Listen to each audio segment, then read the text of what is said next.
Oh, nope, don't start the other song. We're done. We hit 3. We hit the 10-minute mark. That's where we try to go. Although we're still not quite. Gotta get Critter in there. Oh, that's too much. There we go. That should work. That should be doable.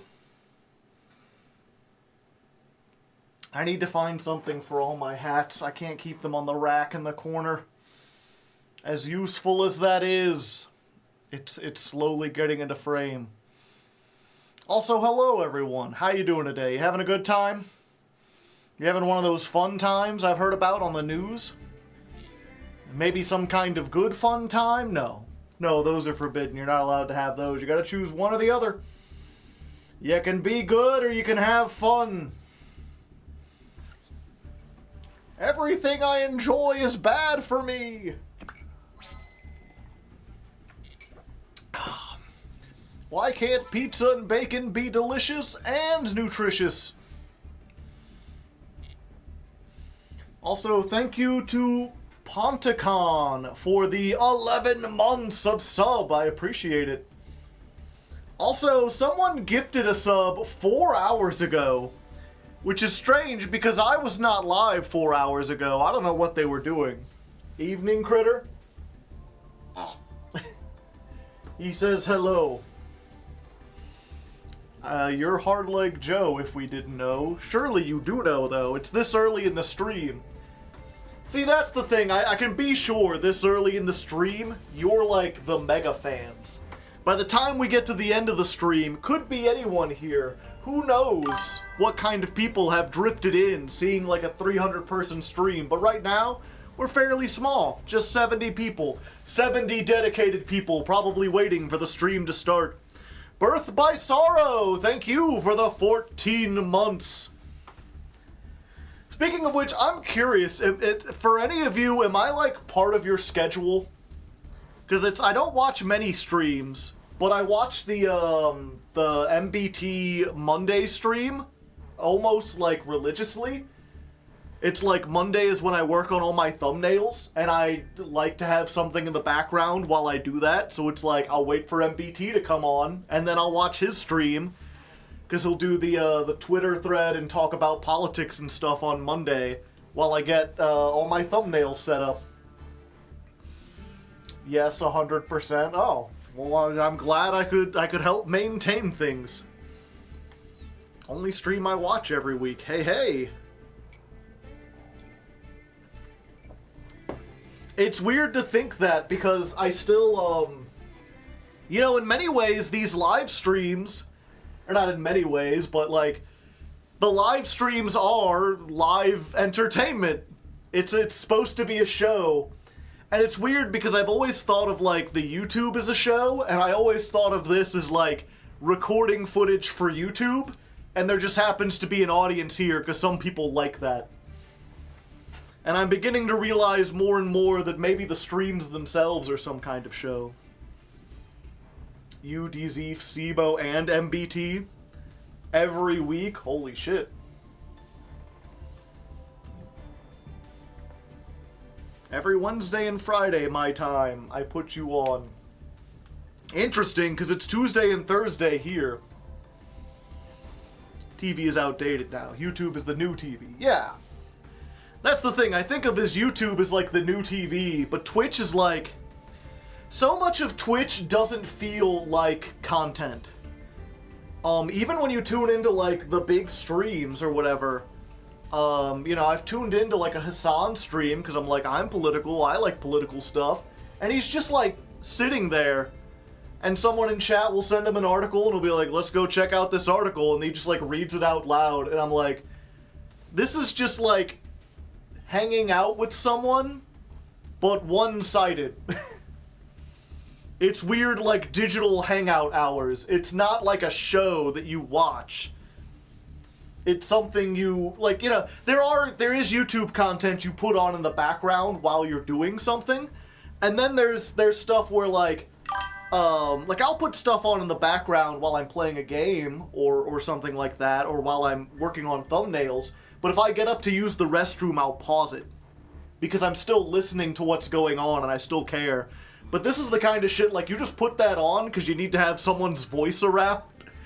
And it's like, you'll leave, take a nap, come back, whatever. At least that's what it feels like to me. Hello, Yami. Thank you for the 17 months. How you doing today? We're doing good. A lot of stuff on Twitch feels like reaction videos, yeah. Well, like I said, it really just feels... Because that's the thing, when my friends come over, I have a folder of, like, funny pictures and meme videos that I've found since the last time I saw them. And, like, a solid, like, 30, 40 minutes of hangout time is just like, oh, have you seen this one? Oh, did you see that? It's just, like, reaction content with friends.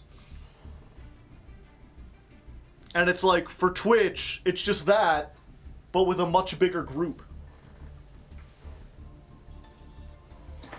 Anyway, today's, weather. We did Ghosts and Stuff by Deadmau5, which I was suddenly reminded of because there's that dumb Bernice song that gets stuck in my head, and it's very similar in its repetitiveness. Ghosts and Stuff, much better, although I didn't know there was a lyric version. I thought it was just an instrumental. I think I clicked the wrong one. Even though they're both by the same guy and have the same title. Very strange. Then we did I Feel Fantastic by Jonathan Colton. Just a solid one, because I'm feeling decent. And then we did Particle Man by They Might Be Giants, because Triangle Man, Triangle Man. Those are the lyrics, and here we are, playing the Duel Triangle. Da-da-da-da. And, oh, you can't see, because I'm kind of in the way. Let's just whoop, whoop, whoop, whoop, whoop. Oh, the percentages are gone. And if you don't know about the Duel Triangle, you have to pick a team, Fusion, Synchro, or Link. And then it has percentages for what team is succeeding. And as you might have guessed, with Tenpai having just been released and being incredibly easy, incredibly powerful, almost 50% have chosen Synchro. Fusion is the second most popular, with Link coming in the final thing, probably because no good Link decks have been released. And I played a little bit, not a whole lot, but I thought I would try out the Ancient Gears, and, like, they work alright. The problem I ran into almost immediately is that, they don't have nearly as many starters because they don't have the Link. I remember I went into a duel and I was like, this is perfect. You know, my opponent made something and I had, like, Lightning Storm Raigeki. Like, I had Lightning Storm Raigeki Urgent Schedule. Lightning Storm the back row, activate Urgent Schedule, activate Raigeki, and then realized I could do nothing with the 2 negated monsters on my field because there is no Link for me to make. It doesn't do anything. So I had to get rid of that, and instead we're playing, like, 3 Ancient Gear Frame because that's technically a starter. It's just a sucky starter. Yeah, losing Ballista is actually huge. And that's working alright, but I was like, I'm not sure if people here would really enjoy seeing even more Ancient Gear gameplay. So I figured we put it up to a vote. Because I do have decks for every scenario. If you want to stay on Fusions, I think Ancient Gears is probably the closest one I have that can work. If you want to go on Synchro without playing the, what should I call it, the Tenpai deck, we could play Goaty. Specifically, we could play the version of, like, pure hand trap Goaty. Like, obviously we won't have access to Maxi and Shifter, but we can take those out, we can replace it with, like, Saravis and other stuff, and basically just be like, go ahead, Tenpai, if you want to, like, try to stop me, I can just play entirely out of the hand. I will Synchro Summon, like, at the end of the main phase. I guess they can be immune to... Can I Synchro Summon during the battle phase? Fuck. I cannot. Huh. I wonder, Snopios can tag a monster, and then if it leaves the field, it's banished? If they're unaffected by cards during the main phase, does that mean the tag doesn't work? Or if they send it off in the battle phase, will it be banished because they're affected by it now? I don't know. That's the other option. The third option, if we wanted to go with Link, I think the best Link deck is probably Scareclaw. We could modify our Scareclaw. It's another blind second build. It works on a different axis. It has go first potential. We'd have to work around it a little bit. I kind of want to do Link because, you know, it's the least popular one. People aren't prepared for the Link matchup. I think that's the only, like, pure Link deck I have.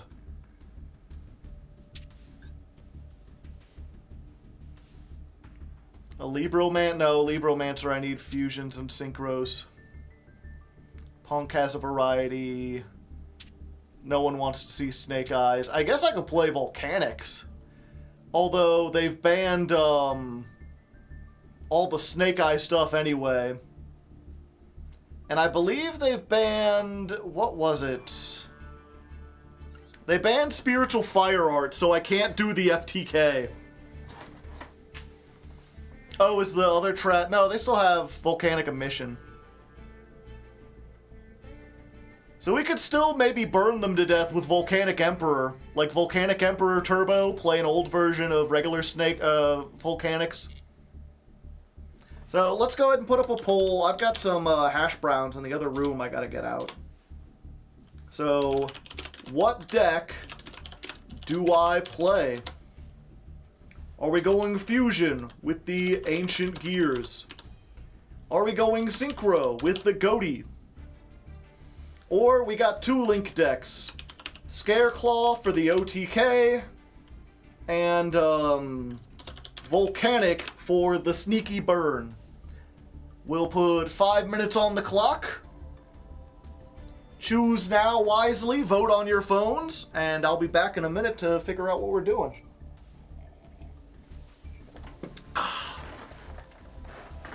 Well, that's no good. For some reason, my hash browns aren't done. I put them in longer than normal, so they should be, like, burnt to a crisp. I wonder if maybe my air fryer is broken. Who can say? But either way, I won't be munching until after the poll is done. I'm sorry. I thought I planned this out perfectly. Looking at the thing, though, we've got 22 votes for Scareclaw. Volcanic is in second with 9. Ancient Gears and Goatee both have 3. So it's looking like people don't want the stuff, they want something they haven't seen in a while. They want something new, something fresh, and Scareclaw seems more likely.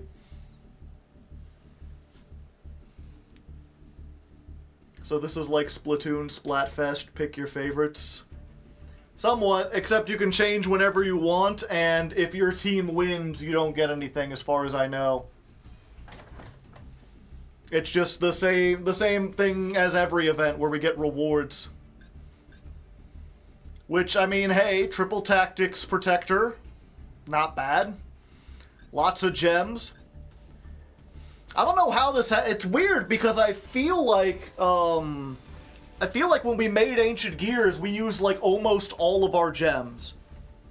And yet, I've barely played the event, and I'm already almost up to the cap again.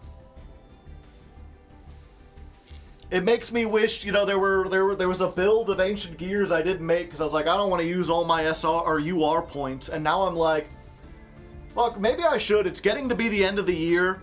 I've mentioned this before, that, like, I haven't bought any gems in, like, the last 8 months. Like, I bought some back in, like, April, and since then, I still have money on my Steam wallet that I haven't used. Because I put, like, $100 on it, and then used some of it, and the rest is still just sitting there. Because I've reached, like, a pretty high point. And I'm realizing both I have the money for it, there are still some staples I would like to get, and perhaps most importantly, I still don't have enough cards to do the damn Royal Only Festival, and even if I did, it would be awful. So I'm wondering if maybe I should just have, like a pull fest or whatever. Where it's just like, I am going to spend $200 on gems and buy all the cards. We're just gonna buy hundreds upon hundreds of packs and go hunting for royals. And then every donation that gets added during the stream, we add that, all the money that gets donated on the stream gets added to Master Duel. And just see if we can pull, like, a shit ton of cards. You can craft until you get royals, yeah. Maybe with the SRs I might do that. He thinks $200 is a lot of cards. All three gods, yep. I think, right? Yeah, Obelisk, Slifer, and Ra. Harpy's Feather Duster, Dark Magician, Red Eyes, Blue Eyes. We'd have to plan this, you know, it's gonna be like, okay, if we're gonna stand a chance in the UR only battle, what are some UR, or not URs, the Royal Only? What are some URs and SRs that are like just generically good, and we can just open up like 1,000 of those packs in an attempt to specifically get those.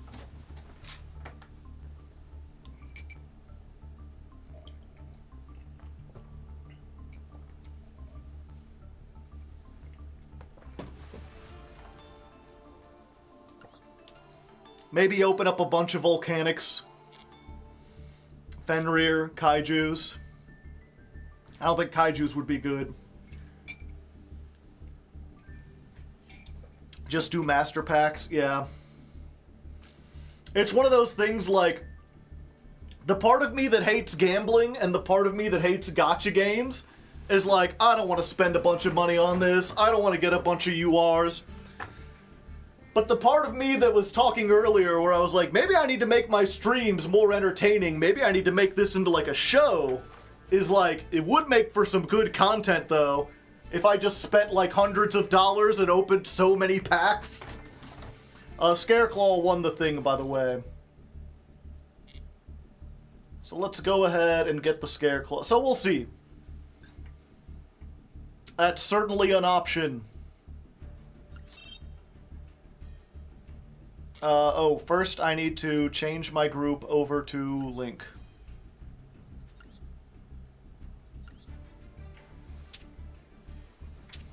Link, we'll get the Scareclaw deck. What do you mean it contains cards I don't own? Okay, you're gone.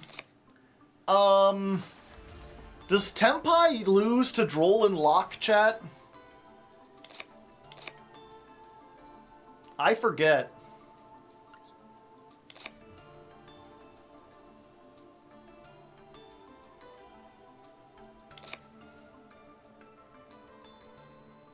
No. Is there any hand trap that does screw them over? Anything I should consider playing? They special from the deck? Well, they need to add some stuff, but I think they just add one. One second, let me see if my hash browns are done this time. It's almost done, but it still needs some time.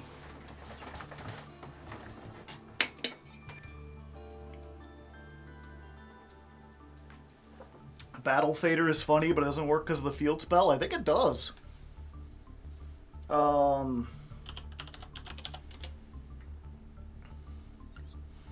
it's during the main phase your dragons are unaffected.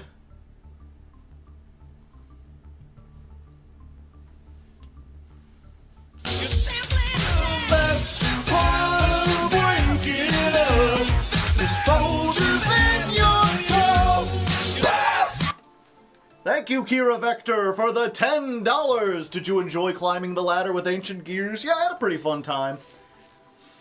It's a little bit of spoilers for the end. I have that conclusion segment that I was writing up, and my general gist of it was like, you know, Ancient Gears are fun, but there's a reason I didn't, like, play a bunch of extra duels off stream.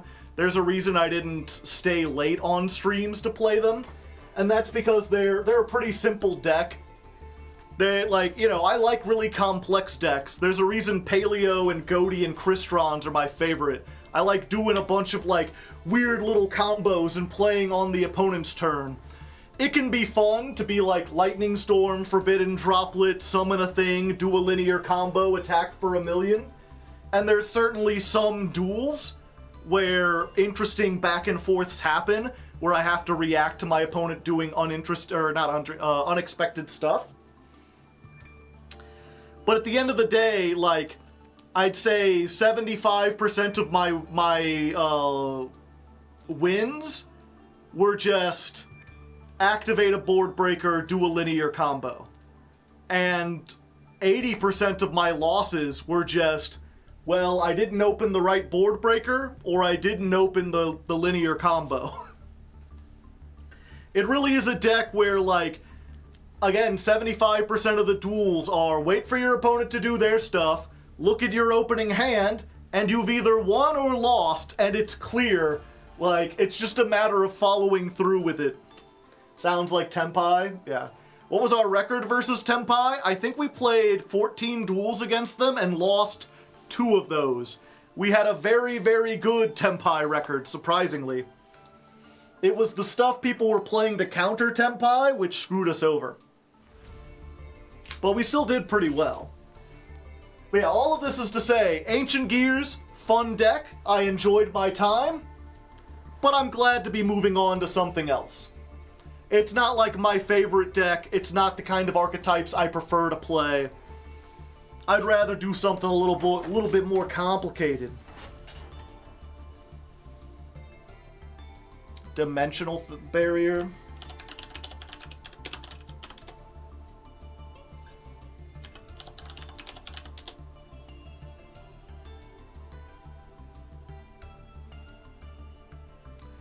Yeah, I feel, you know we're playing in the Triangle Festival, right, Guy Nathaniel?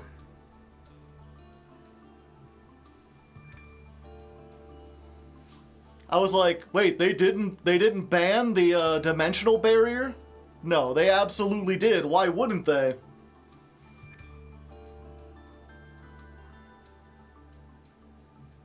All the floodgates are banned, yeah.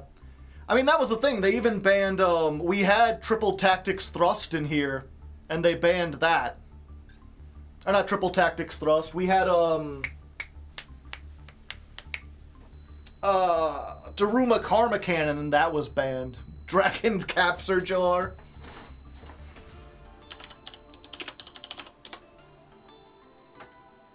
Ghost Mourner and Moonlit Chill. Veiler. Yep, give me 1 second. I think these have to be done now. Alright, finally. You can see, chat. Let's see if I can do this without tipping. I got some nice big hash browns. They look pretty dark, you know, they're good. They're just, they were in the air fryer at 400 degrees for like 23 minutes. And considering that, they don't really look all that dark.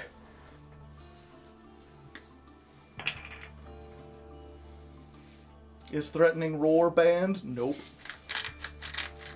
Should I put T-Roar in there, chat?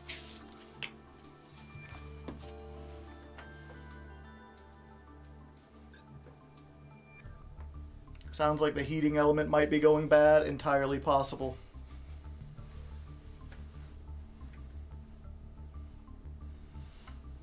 But yeah, what's the, well, first of all, let's think about this for a moment. I think, yeah, I think we still play this. We just played at 3. The question is, oh, they don't have Unicorn either. Okay. Yeah, I mean, I am playing Thrust. We usually use it to get Raigeki, Feather Duster, Lightning Storm, or Triple Tactics Talent. But I like to have something where if they make us go first, which possibly happens.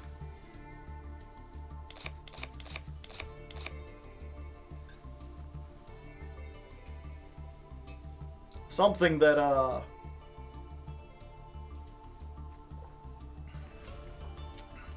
they murk Tenpai with the Link 3. I mean, potentially, but only if, they don't have, like, Imperm or Forbidden Droplet.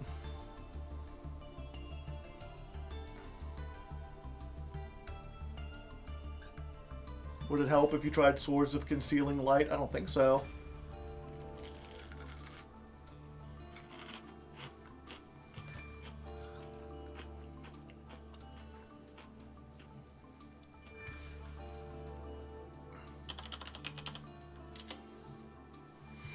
Sure, we'll go ahead and put one Threatening Roar in there. We'll try it. Wall of Revealing Light. Most of them are playing, like, Lightning Storm, whatever.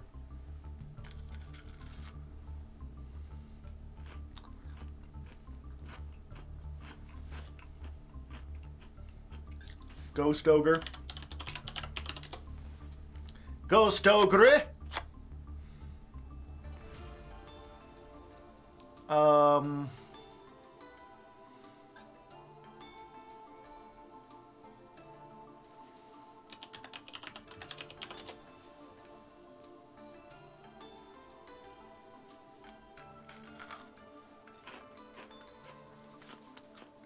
They're ogres. They have layers. What does this do again?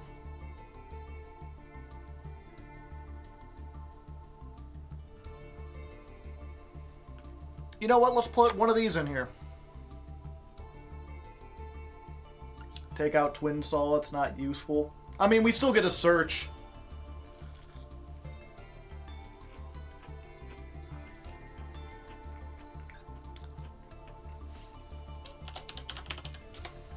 Just put in Perm. Are there any other links we want to put in? Just like Nightmares, maybe?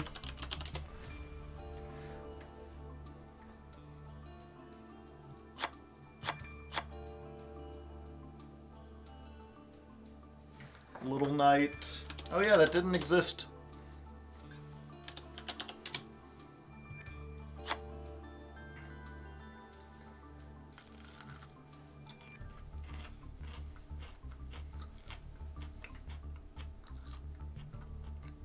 Typhon, Link-only festival, my dude. IP, sure. Okay, let's try this. Let's do this shit. I become small.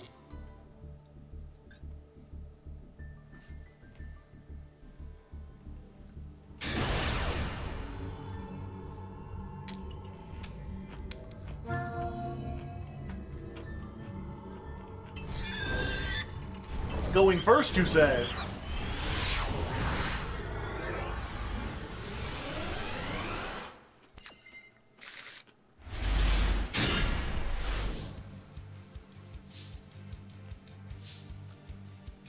Let's go ahead and do this.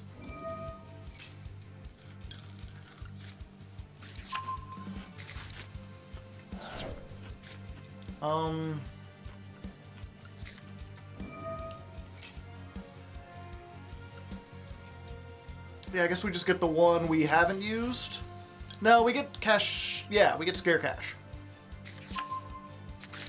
Let's see. 3 or more defense position monsters on the field. Okay. So we normal summon this. We turn it into Lightheart.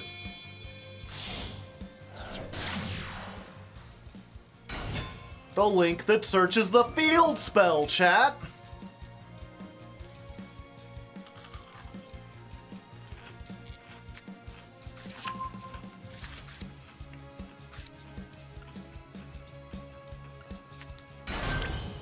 Special summon.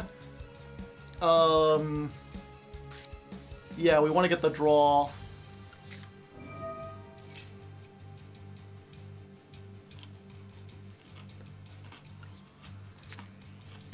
Special summon. Sorry, baloney. special summon.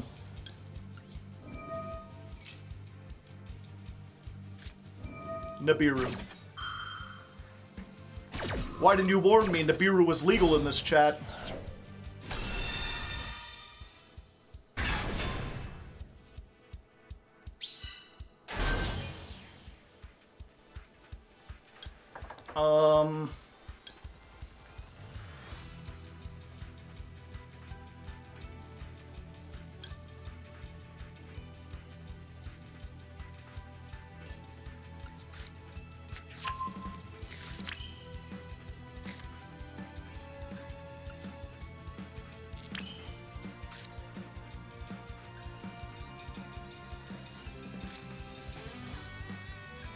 Yeah, I guess we do this.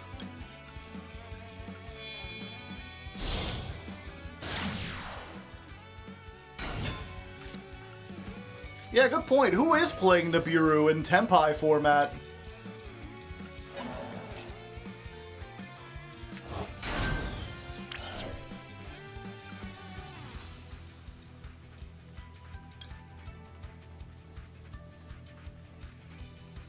Yeah, I think we just do this.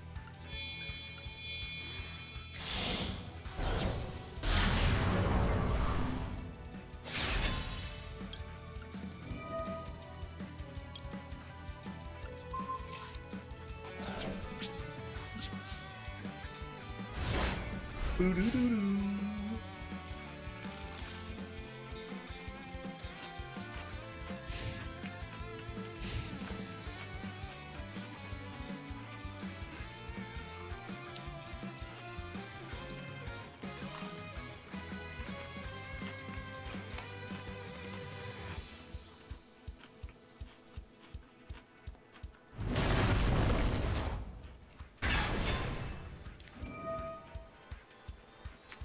Well, that's one way to deal with it.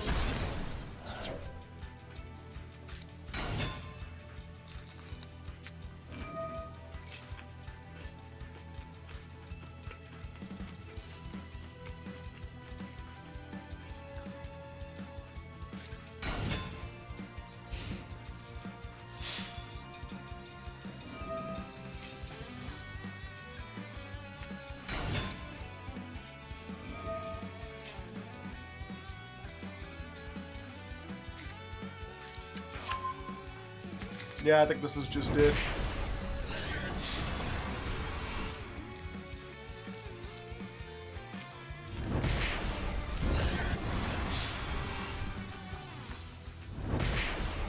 At least they'll end it fast, right?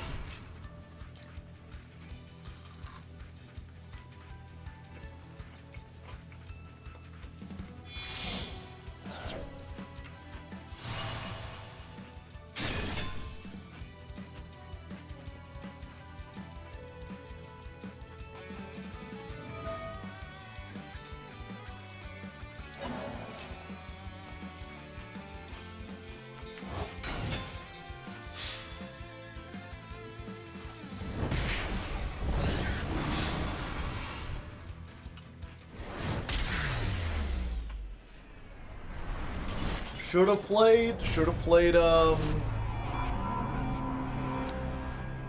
Battle Fader chat. 13 points. I thought I got 50.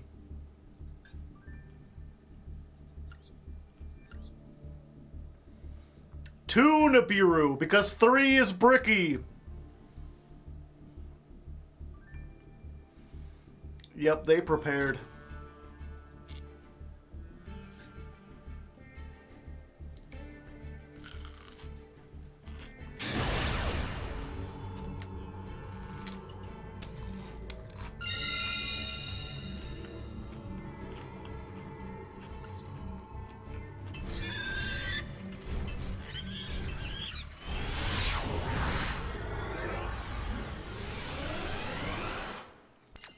What if they can't out their own Nib token? I mean, that's what the Pancratops is for, clearly.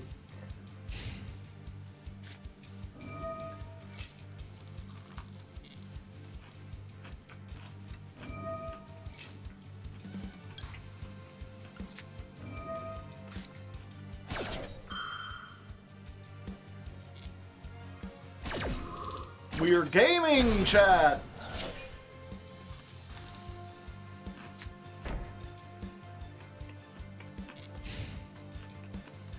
How is the stream going? I mean, I just started and I have hash brown, so pretty good.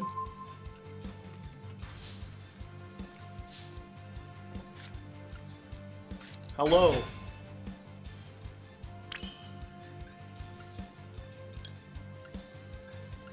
Let's get a little lighthearted, shall we, chat?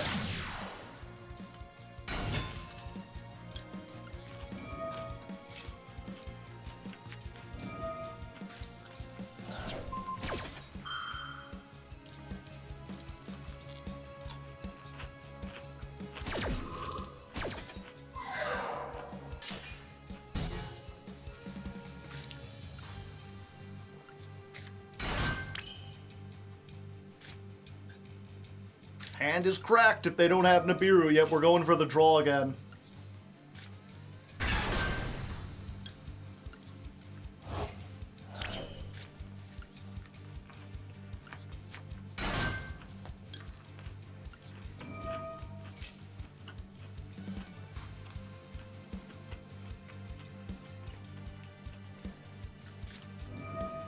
Another one.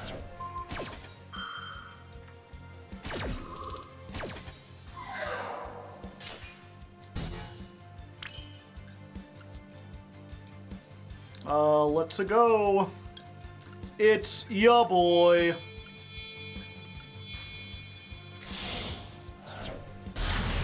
Try hard. Boo, boo, boo, boo, boo. What is this one? Does piercing. Okay, I need the 2 attacks one. Pardon me. Which one is that? It's this guy, right? Yeah.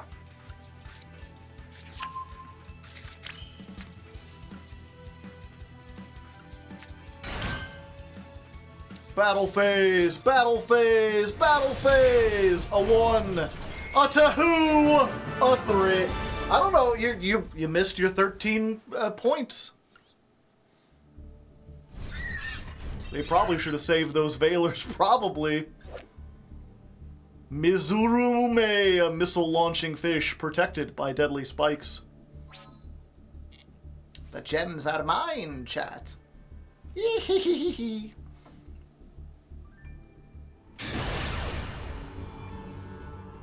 See, chat, that's why they call me the drink.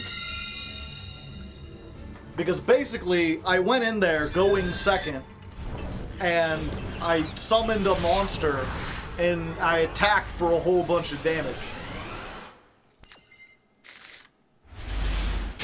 Oh no. Wait, maybe? This might be oh no.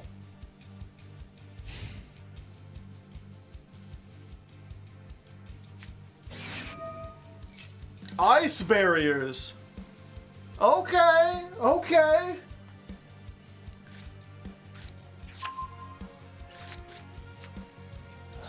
Hold up. Let's kill this guy with hammers. In a video game. Ugh. A beverage of sorts? Possibly.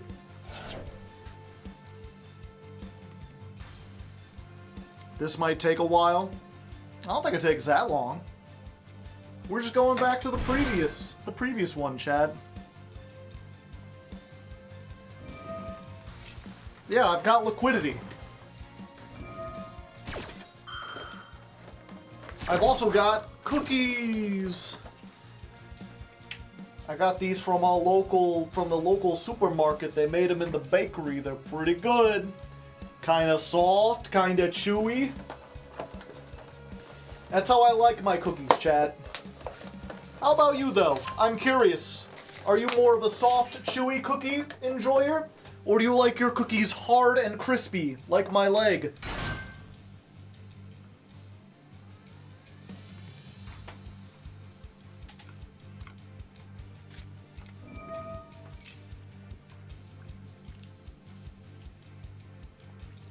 Soft, soft, chewy. Got one hard.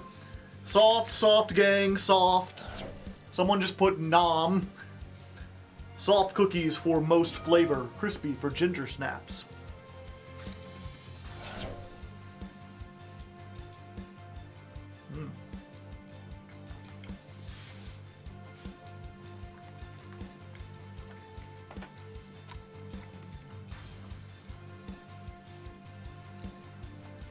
Now, that's like, half the time I always feel like, you know, I meet someone who's like one of those hard cookie enjoyers, and I'm like, oh, a rare breed. I didn't know they still made your model.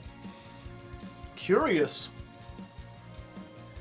Edge crispy, soft in the center? Nah. Depends on the cookie. I guess that's true to a certain extent. Insofar as like if you get your Oreos and they're soft, throw those Oreos away. You don't want those. Them's not good Oreos. Oreos aren't supposed to be soft. But I don't really like Oreos because they're hard cookies.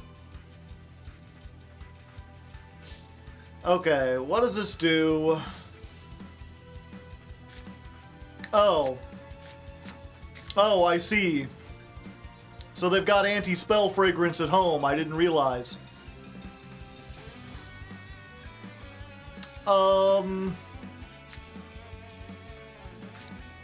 Yeah, fuck it. I'll wait. Can you kill me next turn? I'm willing to bet that you can't.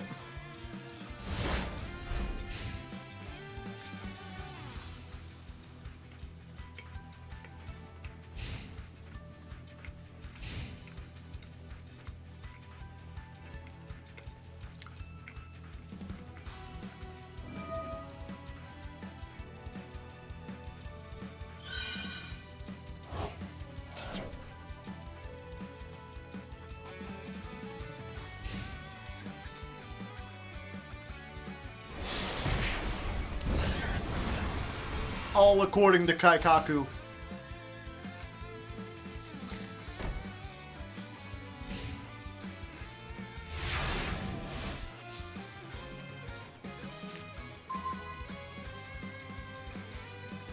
I think we blow up the back row. Yeah. Wait, what? Oh, I thought this was anti-spell. This is just no spells. Fuck me, I guess.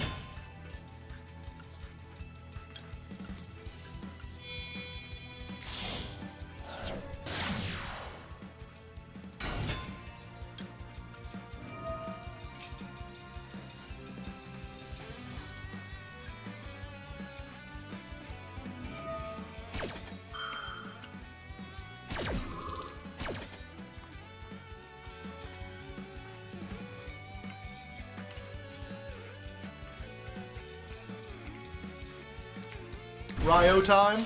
Ryo time.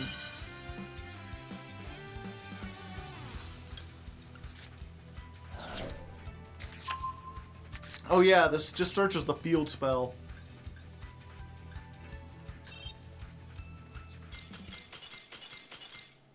Well, nothing I can do about that. But yeah, the next ladder climb is going to be Ritual Beast, it looks like. We're gonna make a whole ritual out of those beasts.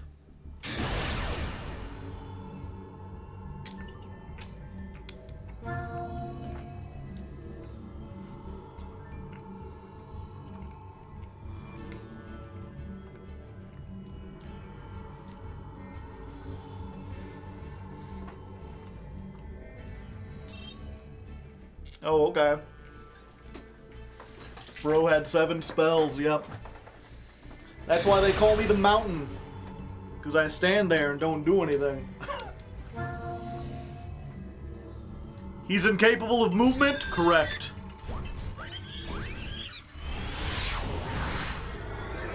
A structure of sorts?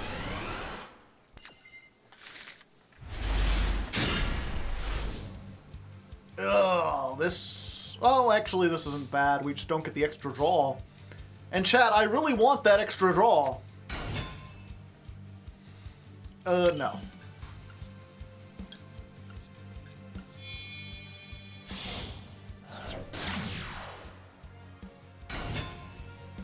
Give me the field spell. Wait, Ash Blossom is legal in this? Since when?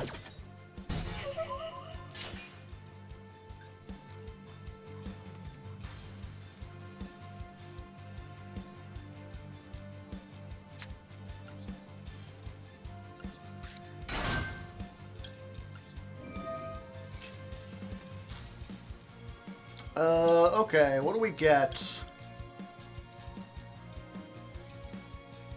Yeah. Let's defang them.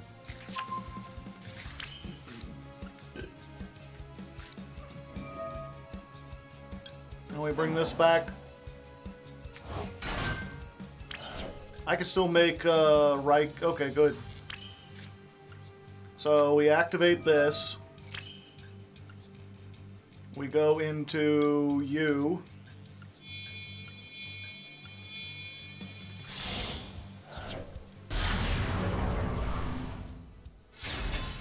Oh, but I don't have a 3. That sucks. Alright. So we've got Baguska at home. And they can't target it or destroy it. So if they don't read that back row, and they use like Lightning Storm or Raigeki and try to take out the monsters, we're fine. If they have Forbidden Droplet, we're not so fine.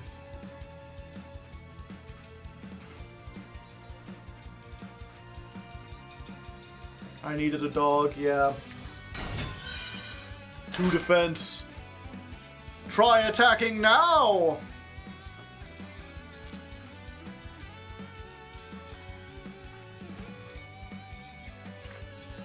More like Beluska, am I right?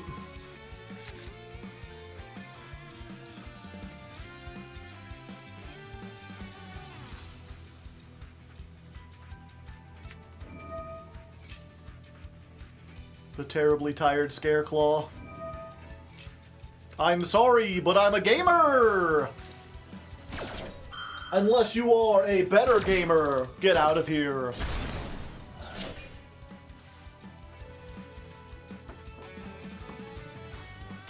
We game too hard, chat! They simply could not overcome our gaming prowess.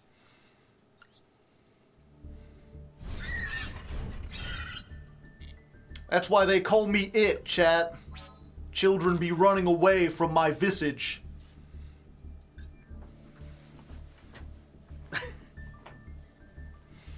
I'm just gonna keep coming up with, like, street names for myself until we find one that sticks.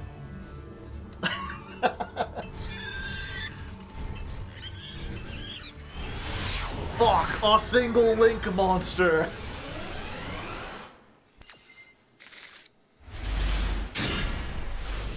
Well, we opened with the T-Roar, but our opponent wants to go first, so I don't think it'll be any useful here, chat.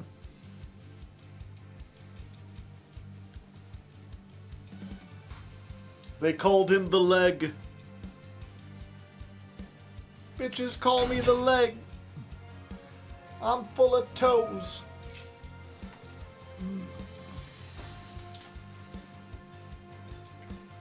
Are you also defeated by people being mean to you? I mean, probably.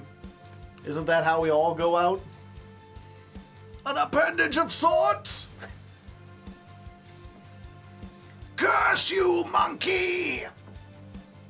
You know, I've never tried to do the old school Frieza voice. I think I might be able to do it pretty well. A Super Saiyan? How absolutely absurd, Kakarot!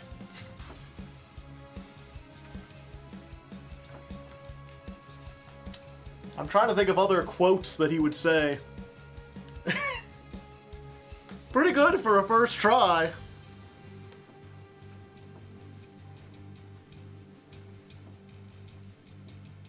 My power level is over 10,000. You can't possibly hope to defeat me. You fool!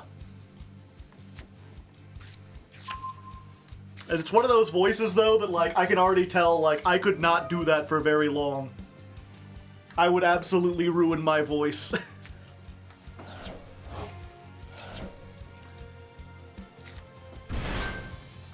Bitch, you ain't even the cup!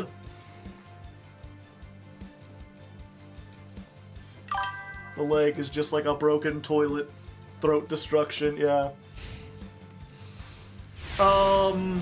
Okay, I was like, this isn't a good goatee board, but I forgot he banished some stuff, didn't he?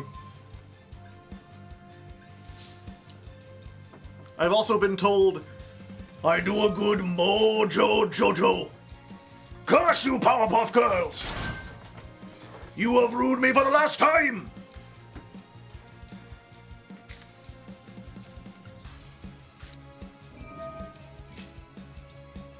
I, the evil Mojo Jojo, will destroy the city of Townsville and make those pathetic children rue the day they ever messed with me. Okay, wait, I'm like, what do I do? The lightning storm doesn't work while they're doing this, but they activated effect so we can triple tack.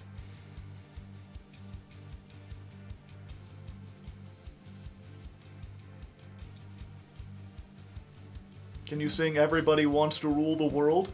I mean, yeah. What does that have to do with any of my voices? Set it on the field? No. There you go. Synchro with this, bitch.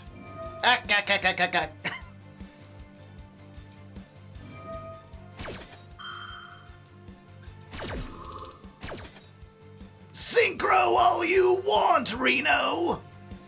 You can't stand up to my Raigeki! They're gonna get DMCA'd by Skibbity. Skibbity bum bum bum, yes, yes! He sung it in one episode or a promo for a song. Did he?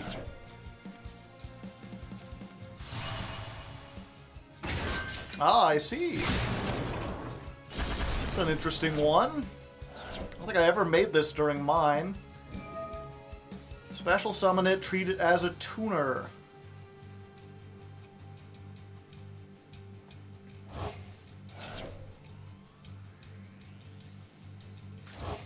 A thousand space fish yelled out at once, and then silence.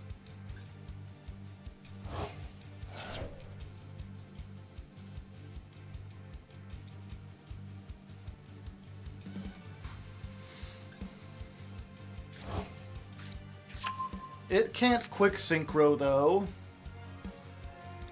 There's still a chance that they have the whatchamacallit in hand. The Zep. And then I might be cooked. We can still OTK through this? Yeah, I think so. They don't have any other disruption.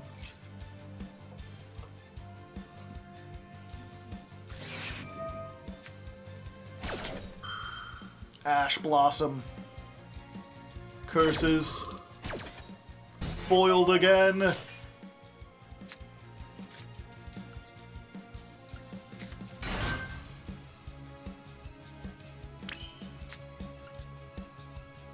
Three monsters! There's 3 in defense mode, meaning I get a draw. Unless you got something else in there. Do we just go for the arrival, or do we get the thing? Yeah, we're gonna be able to do piercing and attack 3 times. We just go for the defense. And we draw a card. Sure. Why didn't they Ash the Thrust? I think they weren't expecting Raigeki. No one expects the Spanish Raigeki!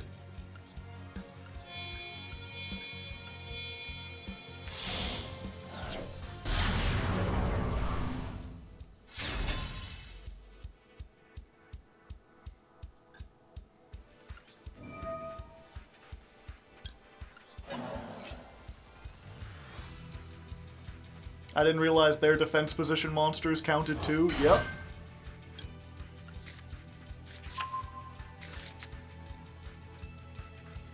And then this just says your opponent can't target them with card effects.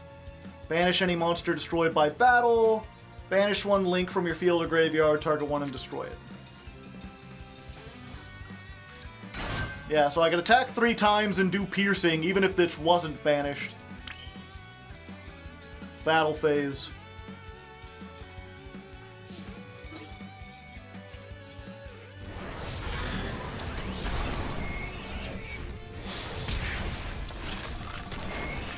I can only attack twice. Oops. It seems I ain't even the cup.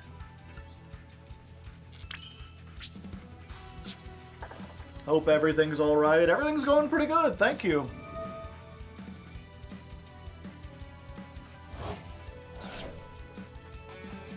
Considering Defanging is basically their fortress and it's an OTK deck, why is it not played at 3? Because I guess it depends on the format.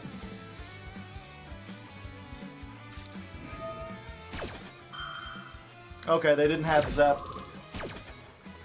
Yeah, I guess it depends on the format, but oftentimes, whoa. By the time you get to, like, making a link, they'll stop you earlier. Plus, it doesn't stop Ash, which is, like, the main hand trap on Master Duel. The revival would have been OTK. No, this is just, you can attack a number of times.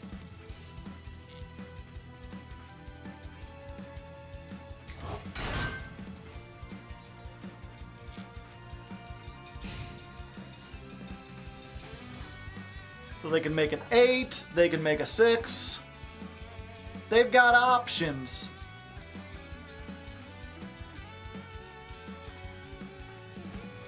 This music always reminds me of Pokemon for some reason.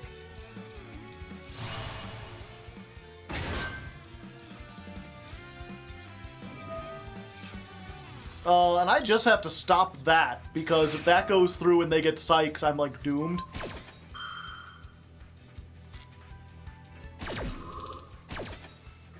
There's that one animation, I forget who it is, but someone made it where it's like the characters just like vibing out to one of the like modern Pokemon themes. And it's just got the 2 characters with tambourines like going back and forth. Could have gone into another tryhard for the OTK. Could I have?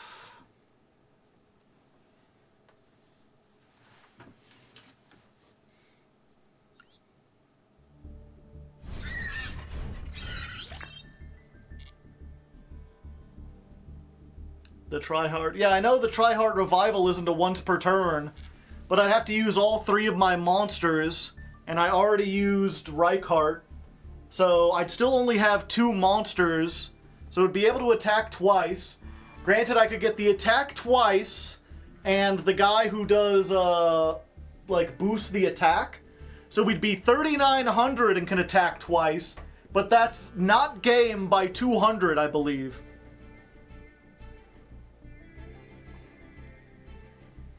I think in order for that to work, you need to have access to a revival card or Scare Cash.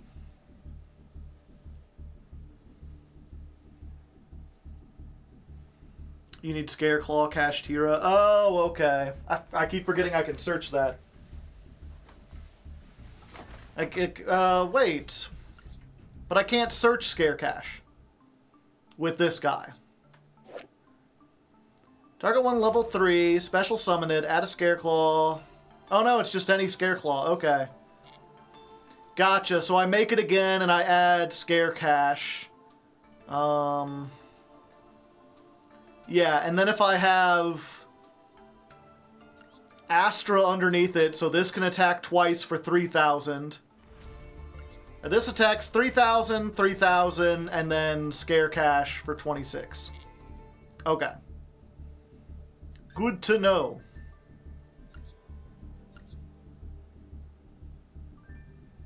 They did not have Nibiru. They had very few hand traps. They are playing 3 Threatening Roar though. But no, oh, they've got one thrust.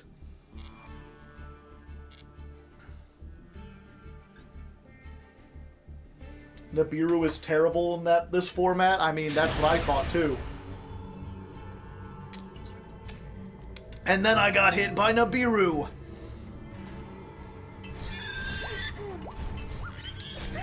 Go in first, go in first, we're going first. It makes me feel like the worst. Okay. We ain't dying next turn, chat, unless they got red reboot. If they got red reboot, we're doomed. But hopefully, they don't have the red reboot. They do got something, though, so the chances of this resolving are like 0, right?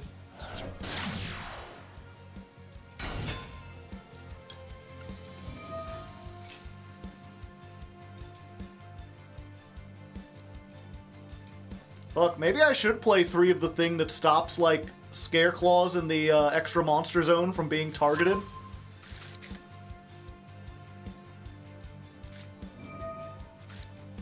Ah.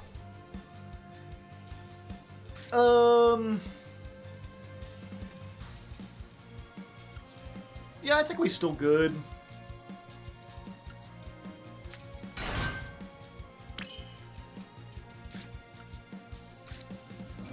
Because we drew this. I mean, that is the one thing where, like, if that had been the other card that protects us, our turn would have ended there.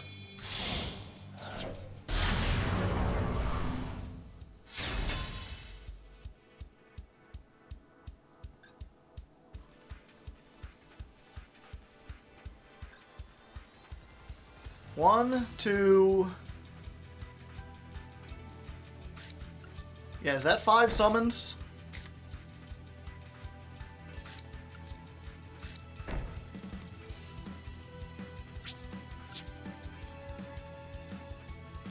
Yep. This is the second time I've been to Nibiru, chat.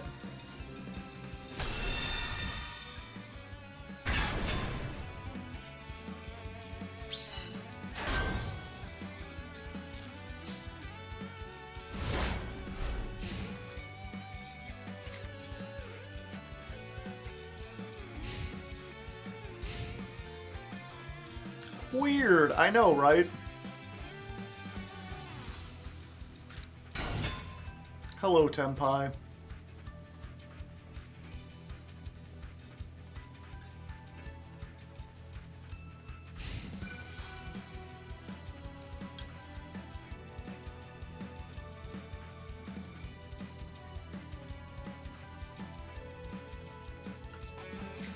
No attacking for you, thank you.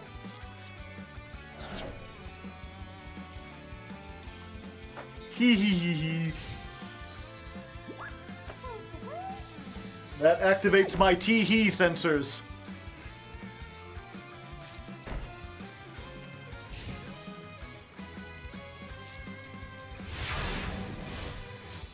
I mean, they still got some stuff, and hand traps, and things. I'm not sure I'd recommend any of it.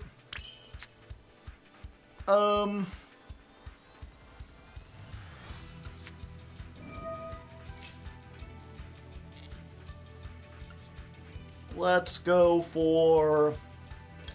We go for Rykart, right? Yeah.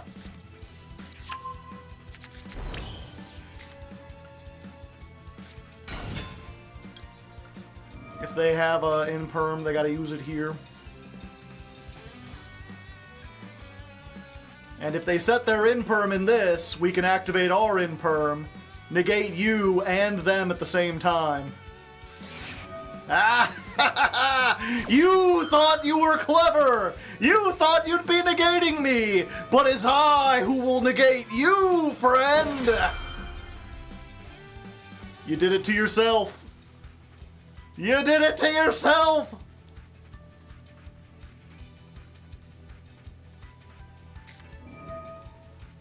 Ah! Oh, that's tricky. Yeah, that tricky dick, I tell you what. Oh. Okay. I thought you were going to tribute this to get it out of the way.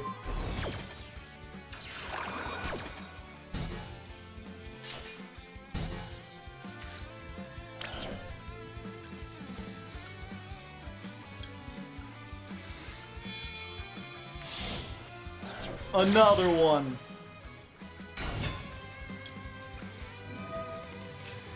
Should have sent the imperm, yeah?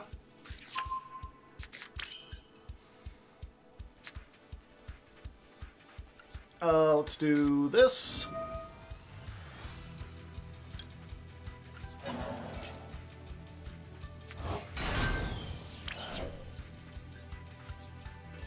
And then...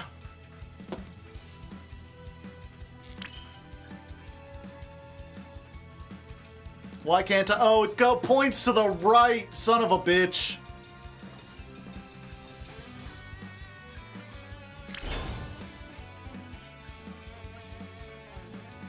Do they have a dark?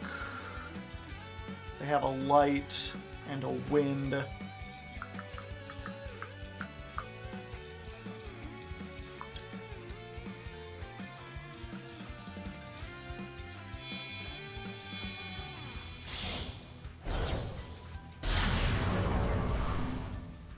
Does banishing this actually do anything?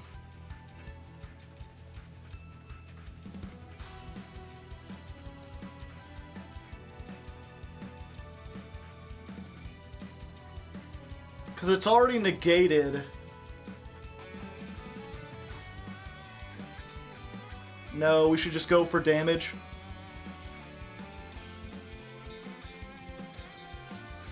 If they draw Fadra, they get nothing. Yeah, okay.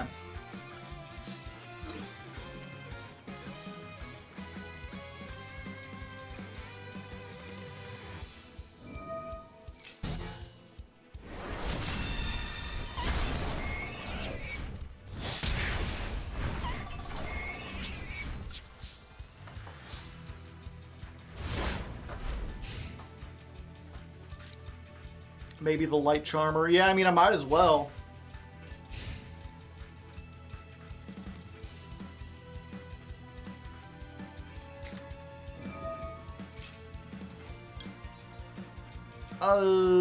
Yeah, I'm gonna lose it anyway.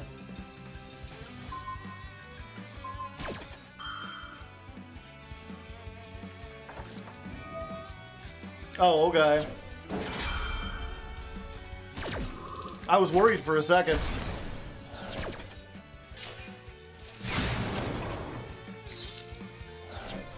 I thought it was like Raigeki in a starter was the last card.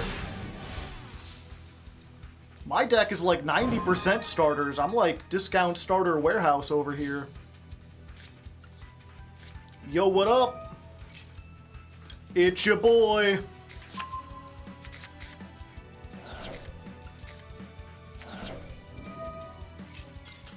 Thank you.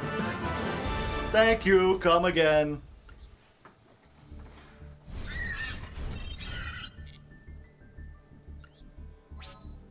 And we got the sleeves. That was surprisingly quick. We're making head. We're gonna run out of stuff to do, chat. Scareclaw's too easy. Oh wait, I forgot I was supposed to change out the extra deck. Shame scoop. I wouldn't really call it a shame scoop. They were about to lose anyway. In that case, it was saving me some time. Scoop.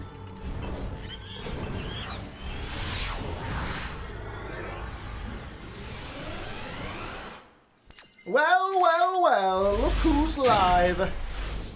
If it isn't Mr. Dr. Professor Hardleg.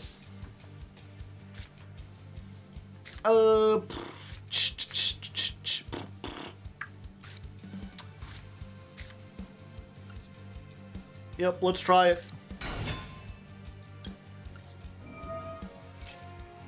Daniel Draco. I think I saw a movie featuring this guy. With like a big scary bunny in it. And non-linear time travel. Rude.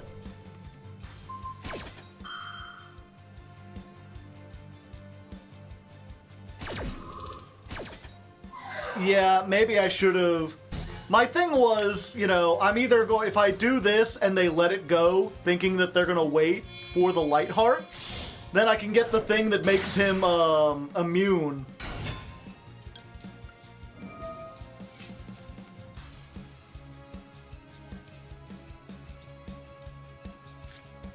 And then they wouldn't even be able to do that.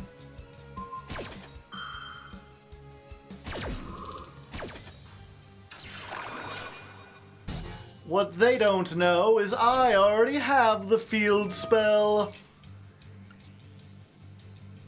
Let's get Scare Cash. Special summon.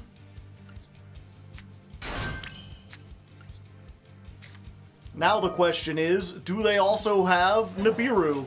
Because if they also have Nibiru, then I mean it was just meant to be. There ain't nothing I can do.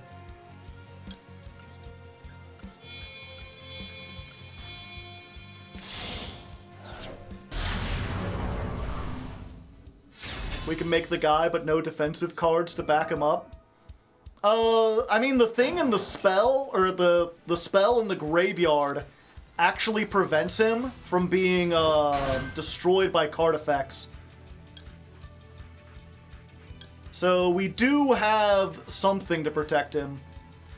We could make him higher battle, but that doesn't do anything because I can't even make links in this festival. We'll just take another right card for next turn, if there is a next turn. Yeah, and then we can save the Scare Cash and summon it if we need it. But basically this makes it so that unless they have exactly Forbidden Droplet or a Kaiju, I don't think they can get... Or if they had, like, Lightning Storm and Raigeki.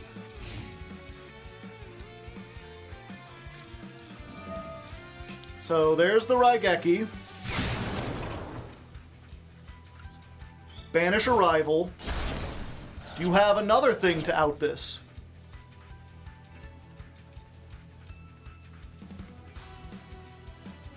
Because you already used your Imperm. Hello, tiny little dragon man.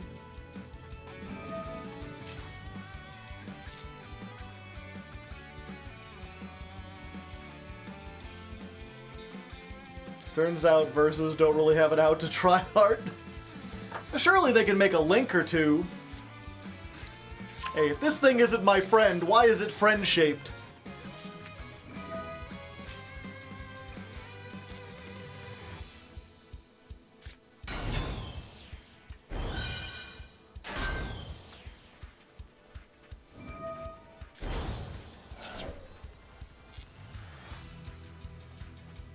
Surprise, surprise, it's Tenpai.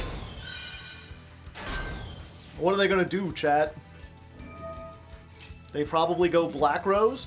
I'm pretty sure it flips it to defense when it's summoned, and then, or like they activate the effect, then they go to defense, and because they were in defense, when it resolves, this isn't destroyed.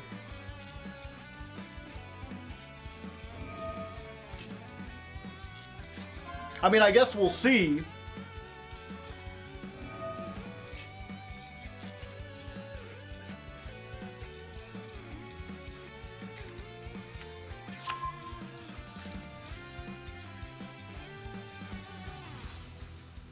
Seeing all this is the first Tenpai player that's actually done combos. Most of them just gave up once they realized they didn't have an out to try hard.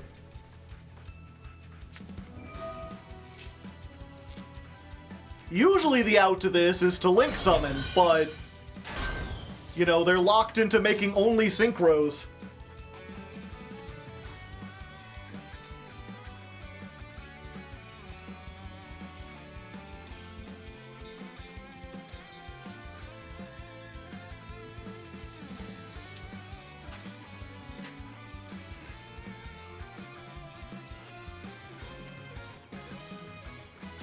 They had so much hope.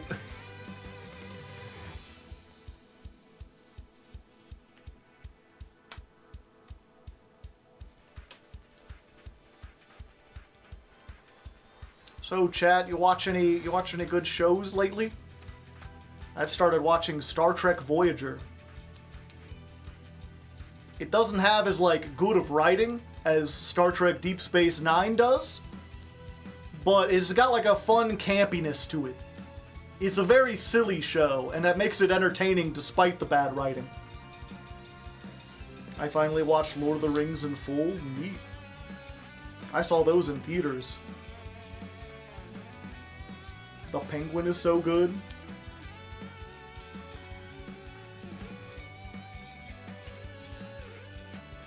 Vex Machine, haven't heard of that. You like Enterprise, interesting. I didn't think Enterprise had fans. Can you make Tryhard with IP? You can, but it requires 3 effect monsters. So you would have to get 4 of them on the field and then make IP while you have 2 other cards. Voyager gets really good in Season 3. That's just where we got. They finally had the big Borg episode. They kicked a crew member off. They got that 7 of 9 girl that everyone talks about. Oh, they're doing something. Hold up. Biden Dragon.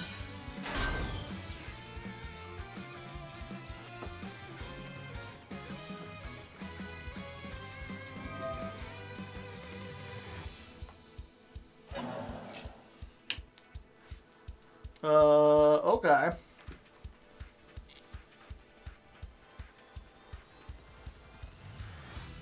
Like in Among Us? I don't know.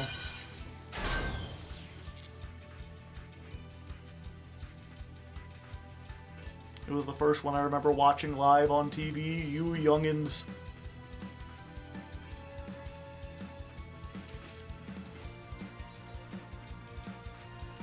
They'll lose to Scare Cash? Yeah.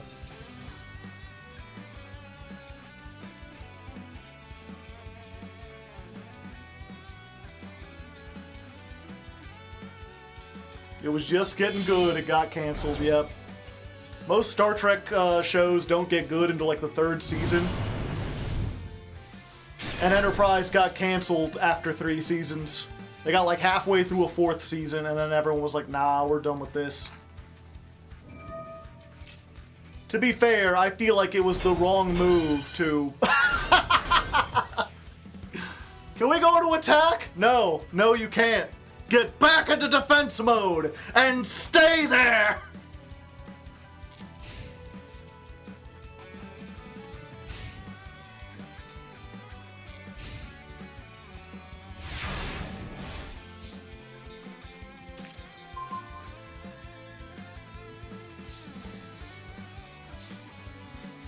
Okay. Let's activate this. We'll bring back this guy. Thank you, come again. Sit. They gave it their best shot, chat. They tried their hardest. Don't make fun of them. They did a good job. Okay, give me 1 second. The weather here has been so crazy. It was like 80 degrees last week, and then suddenly it dropped down to like below 50. And I'm like, I gotta wear these long sleeve shirts. I'm getting hot in here. And now I'm getting cold in here. I was thinking about bringing in the heater. And then today it's like back up to 70 again. And now this shirt is like so hot. Can't believe that stupid song is stuck in my head. Why won't it leave, chat?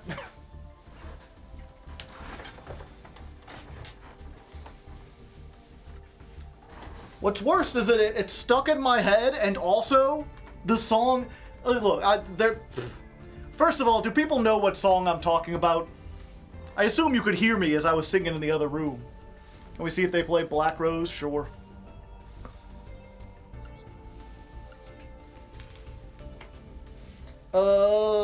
Nope. No Black Rose. They had 0 outs to this. Except drawing Forbidden Droplet or not using in perm.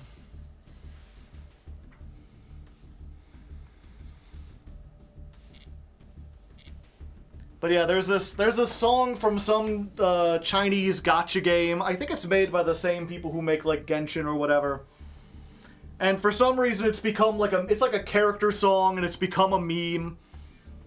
And a lot of people are making fun of the quality of the song. And don't get me wrong, the song is nothing special. It's like generic slop The lyrics clearly mean nothing. They've been put through a translator 3 times. It's like everything's pronounced kind of weird. It's like kind of Englishy. It's literally the brain rot song. But it's got that what was it? Forget the name. There's is it Bo Burnham? I think it's Bo Burnham. It might be the other guy. I think it's Bo Burnham. He has a song making fun of pop songs called Repeat Stuff, where the chorus is like, all you gotta do is repeat stuff, repeat stuff, repeat stuff, repeat stuff, repeat stuff, repeat stuff, repeat stuff, repeat stuff, repeat stuff. And it's like, yeah, that's the trick. The chorus of this song is just her name over and over again. And because it's so repetitive, it just gets like locked into your head, where anytime I have a quiet moment, I'm just sitting there like, Burnus, Burnus, Burnus, Burnus, Burnus, Burnus, go, go. It's like, stop. But the thing that annoys me, the thing that like, it makes me unreasonably mad, is at the very beginning of the song, the character is like, hi, my name is Bernice, and I'll be serving you today. Because she's like a bartender or whatever. Don't forget the octave drop, yeah. And the country song one is too. But yeah, she specifically says, my name is Bernice. And then the chorus is Burnus, Burnus, Burnus, Burnus. I'm like, is it Burnus or is it Bernice? Why is this it feels, it's like, did you have a different actress do the beginning than the writer? Why couldn't, you could just as easily make the song like, Bernice, Bernice, Bernice, Bernice, Bernice, Bernice, go. And people are like, it's a pun because she wants to burn things, so she says Bernice. I'm like, the burn is there! Whether she's Bernice or Bernice, it still says burn! You don't have to change the pronunciation to get the pun! The pun is there regardless! I don't know why they did the pronunciation differently. It makes me feel like they just don't care. Like, just, it drives me mad that this $1 million corporation that, like, paid 2 different actresses to write a song and release it in 7 languages and do this, like, blitz video thing couldn't get the name pronunciation right for their own fucking character. Because it sounds like furnace. That they don't even write it with furnace. What they do, so the chorus has 2 parts. And the first part is Burnus, Burnus, Burnus, Burnus. And then in the second part, she says burn it, burn it, burn it. Which does kind of rhyme with Bernie, or Burnus. Like, it rhymes better with Burnus. But one, I don't know why you even bothered changing the words, because she said, the way she says it, and the kind of, like, accent she has, if there weren't subtitles, I thought she was just saying Burnus again. They're DDoSing my mind. But also, even let's say it was, if they just kept it Bernice, you could have done like Burnit. Like, if you're gonna change a word, you could stretch out the I on it. Burnit. It still works. I mean, even then, you know, Bernice, Bernice, burn it, burn it. It still has the flow. You didn't have to rhyme it perfectly. This is the content we came for, just watching me lose my mind over brain rot. What was it? There's always the complaint, right, that like, oh, this big corporate slop, it's just kind of thrown together.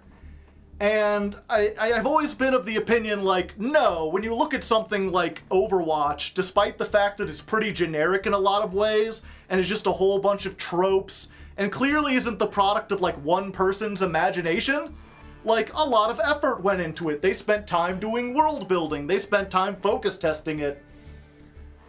So when it's clear that, like, this $1 million company is just, like, multi-million-dollar company is just shoveling stuff out, and they're like, yeah, whatever. They're like, what's her name? Is it Bernice or Burnus? Like, fuck it, just do whatever, I don't care. Bad publicity. The other thing, too, it's not as though, like, everyone is, like, I seem to be the only person who has a problem with this. Everyone else is trying to make fun of, like, how sexualized the song or the video is, or they're trying to make fun of, like, how bad the lyrics are, or, like, the instrumentation. And I'm like, no, it's supposed to be, like, it's supposed to be cheesy, it's supposed to be, like, sloppy or whatever. It just makes me upset that, like, this fictional character can't pronounce her own name right. Is it this one? Yeah. It's on YouTube, too. If you're curious, I guess I could post a link. All you gotta do is type in Bernice. Oh, I guess it'd be Bernice song.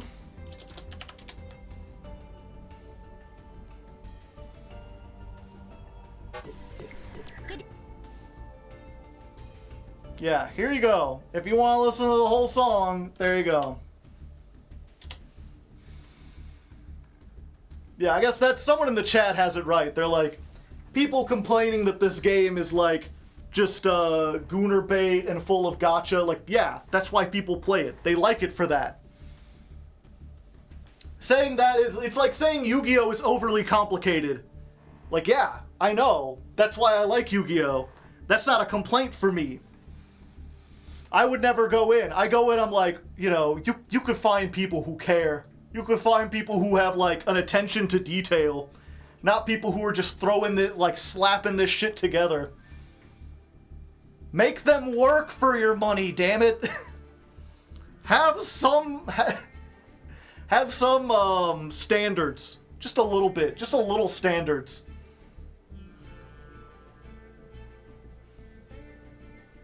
Everything needs to be demonized these days. To a certain extent. I mean, that's how the algorithm works. Frustration and anger gets people... Although it's weird because, I realized in going on this rant, I lost like 50 people. It's one of the weird things about... Oh, is this... I cannot click OK. We've crashed it, chat! Yeah, it's one of the weird things about content, my content specifically, is I have cultivated an audience of, uh-oh. Is my computer messing up?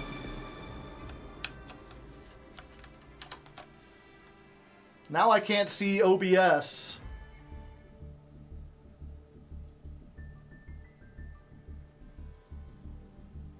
OBS is very high.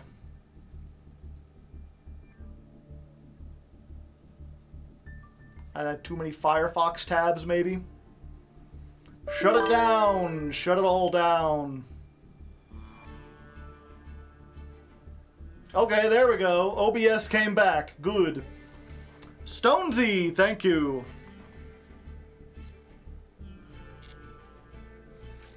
Okay, but yeah, as I was saying, but yeah, thank you for the gifted sub, Stonesy. If you didn't get one, type evaded in the chat. But it's, what was it? Most content creation on any platform is based on, like, making people angry or scared. Angry, scared, or some, like, combination of that. You know, that's why the best kind of videos are like, this thing is terrible and here's why. This thing you like is actually awful. Or this thing you've never heard of is actually a danger. This is the worst thing ever. Chico Vasilian, thank you for the Prime hype. Thank you, Chico. But see, I've kind of managed... yeah, I'll just save it for the end. I'll just imperm whatever their Omni Negate is and then Raigeki them. Hopefully. But yeah, I've cultivated an audience. Part of the reason my audience grows so slow is because I haven't really, like, given into that. My content is mostly based on, like, here's this thing, we're gonna try to do it the best we can. I'm a very silly, goofy guy who doesn't take things super seriously, and when I do, I explain it in, like, a rational way instead of, like, over-exaggerating. And that doesn't appeal to most people, but the people it does appeal to are generally nice and cool. I have, like, one of the best audiences with one of the nicest comment sections. I rarely do charity, but when I do, the shit blows up. It's great. The only problem is, when I actually do get angry about something and want to rant about it, people are like, I thought I had escaped that. I thought I was done. So as soon as I start to do it, everyone just leaves. Not everyone, but a lot of people leave. So I'm like, let me tell you about this thing, and they're like, no. No, I thought I escaped from this. We live the over-exaggerating to Goblin Joe, yeah. See, that's how I know. The people who like Goblin Joe are typically not the fans of the channel. It's the people who just saw, like, the Max C video or whatever. It's people who have seen 1 or 2 videos and they're like, oh, I want that guy. I want the ranting, angry guy who shouts at the screen. And there's a reason I haven't brought Goblin Joe back very often. Osprey Danger, thank you for the primest of hype. And they subscribe. Again, I appreciate it. Thank you very much. Critter appreciates it too. He gives a little honkin'. Goblin Joe is a treat. It's amazing how no... I will say, what was it? Speaking of comments, I did get a negative comment earlier today from someone who's like, was on the Goaty video, and they're like, I got a few minutes in, it seemed pretty cool, and then I saw your name. You really just can't give up on Max C. It lives rent-free in your head. You have PTSD for it. What, did it kill your family or something? And I'm like, all those statements, like, it lives rent-free in your head, you have PTSD, that makes it sound like Max C is something I ran into, like, a long time ago, and, like, I'm still ranting about it all this time later. And not something I continue to deal with on a daily basis for my job. They're like, wow, you're upset about Max C. I'm like, yeah, I play this game for a living. And I have to run into Max C all the time. It severely limits what decks I can play, and it severely limits the strategy. There's a lot of times where I would have perhaps a fun duel, and then I cannot because the Max C. Max C killed my grandma, okay? Horo no Ringo, thank you for the gifted sub. Max C took my wife away. Wow, we've actually got to a hype train. Are you ready, chat? You know what hype train means, right? It means it's time to break out the hype helmet. Dun dun dun dun! We will charge forth into victory! And for every hype train rank we reach above this, another hat will be added to the helmet pile. Woo woo! So if you ever felt like supporting me before, and you want to see a tower of hats, I mean, now's the good time. Drop me $6, add it on. I mean, whatchamacallit's gonna get $3 too.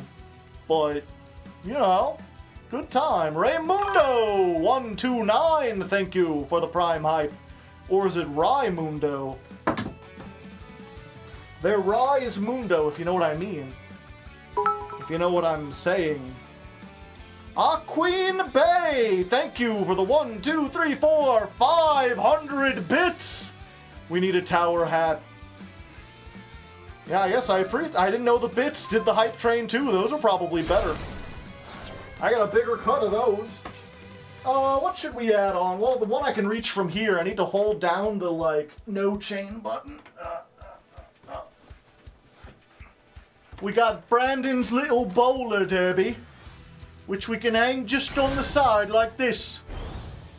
We'll be a little British, but not like real British, like fakey baloney British. Maxi would have stopped this degenerate board state. So would have banning a bunch of these cards. Oh, it's you.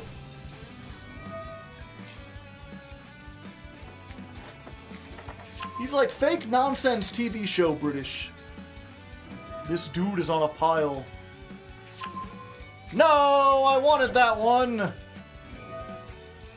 British. Yes, exactly. Have a bit of that branched-in pickle, will ye?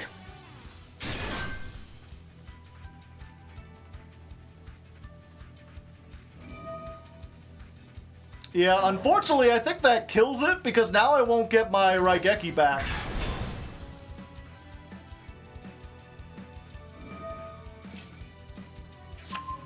Think all of this just a hand loop for 2.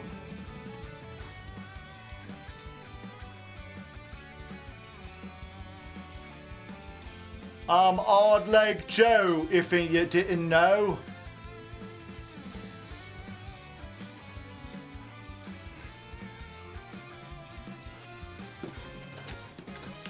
Spinning around.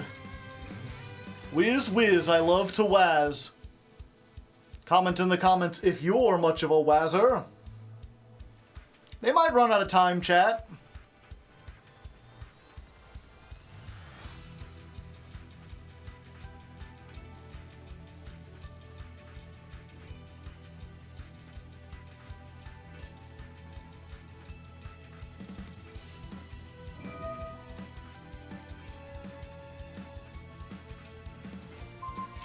Okay, they're changing the tuner to level 2.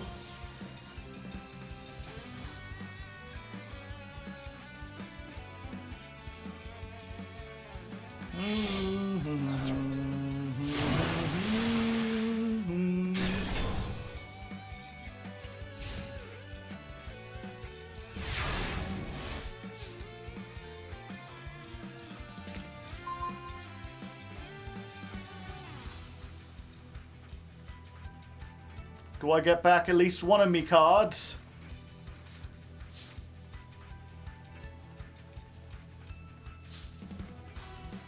No?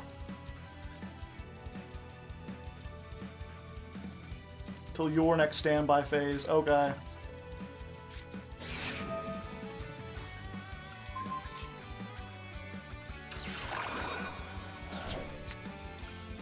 Let's activate this.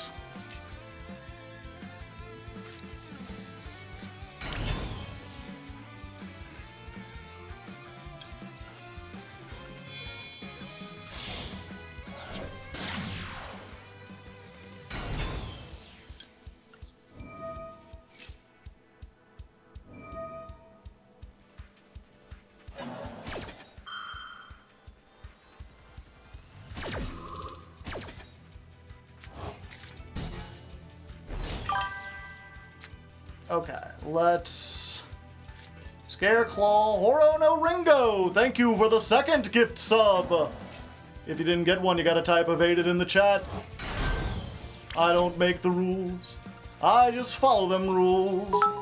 Let's see here. Light, light, water, water, light, wind.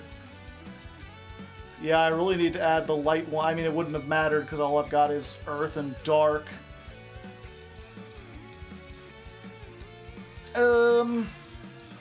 What the scallop?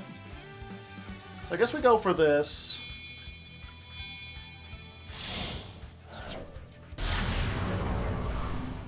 We go for SP. We activate. We banish this. We activate this. We banish this. Pop you. And we end our turn. It's not great. It's not doing the best. But, you know, we exist. How's this, chat? Does it make me look a little more charming? Or is this just bad? I wear a hat like this and you realize how rare it is, how amazing it is that I found a top hat that fits me so perfectly. Because other hats look so awful on me.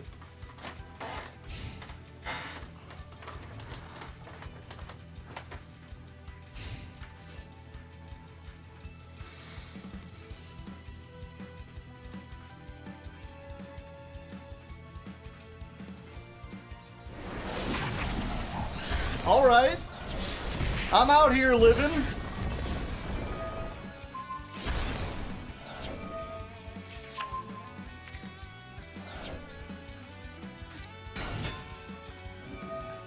Oh, you're playing this too?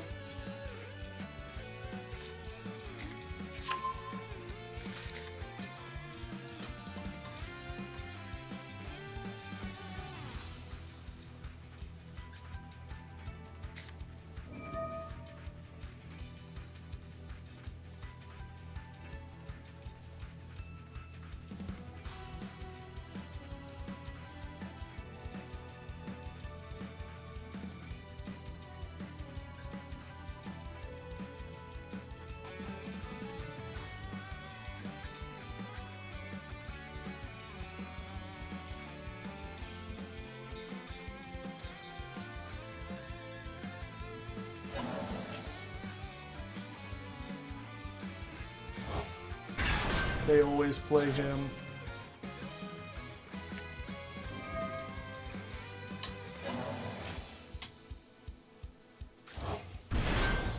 Fuck, it's a tuner! Oh, this isn't a pile. They play a lot of Visa stuff. Chaos Angel! Chaos, chaos! I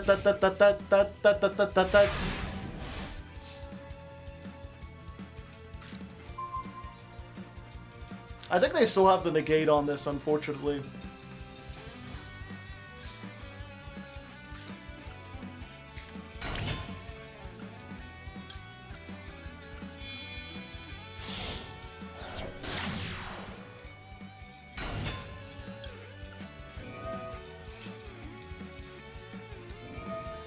Yep.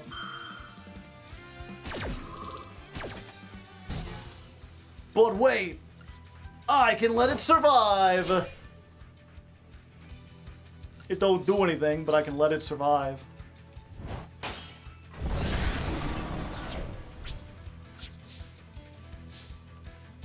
It's Jover? Yeah, it's Jover.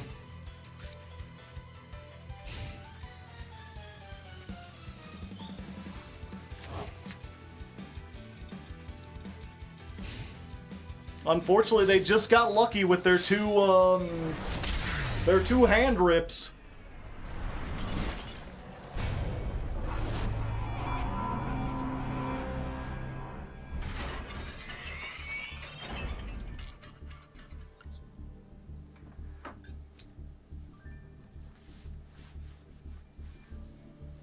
Do people in the OCG talk about a rotating format?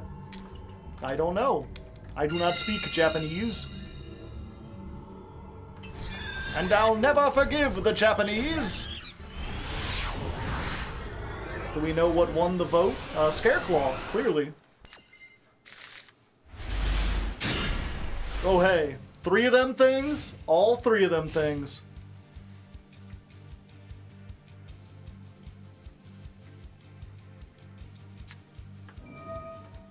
Ooh. The right of Aramasir!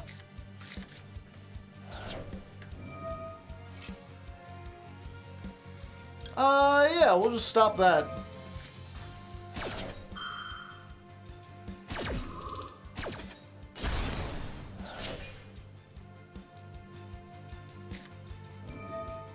Triple tack. Look at my hand. Yeah, go ahead, send one back, buddy! I've got 4 1-card starters. You ain't stopping me. Uh-oh. They might be stopping me. Oh, it's just junk speeder nonsense.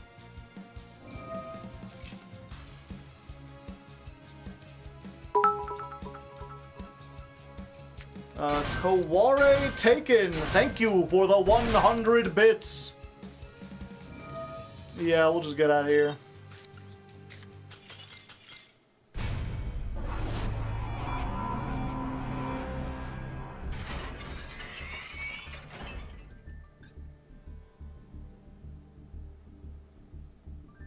I probably could have beat... Well, it depends on what they built. There's a chance they suck at the game or they mess up their combo, but I don't want to wait around for 20 minutes figuring out. I've got points to get, chat.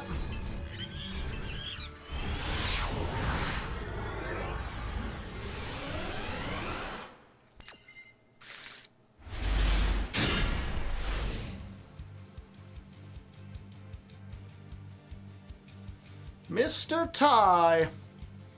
They call me Mr. Ty. Good morning, how are you? I'm Mr. Ty. I'm interested in things. I'm not a real mister, but I am a real Ty. I am actually a Ty. I live like a Ty, and I like to play ice barriers.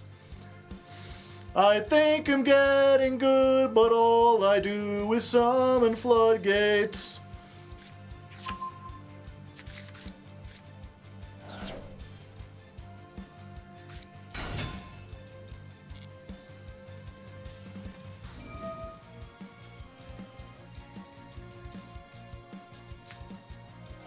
The question is, are they just going to go for that again? Fortunately, I have an out this time.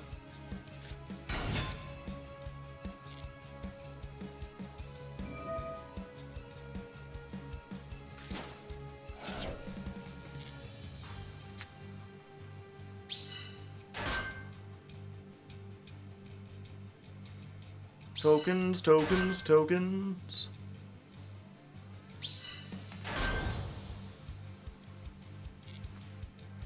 Let's make them think we got that Nibiru. Go ahead, combo off. What are the chances I got Nibiru? I wouldn't Nibiru you. Coral Dragon.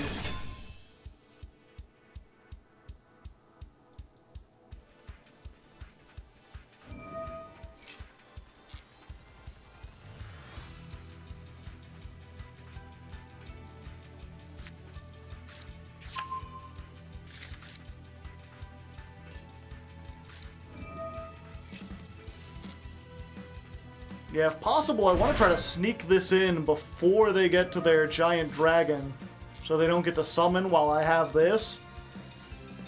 The problem is, Coral Dragon can just destroy it.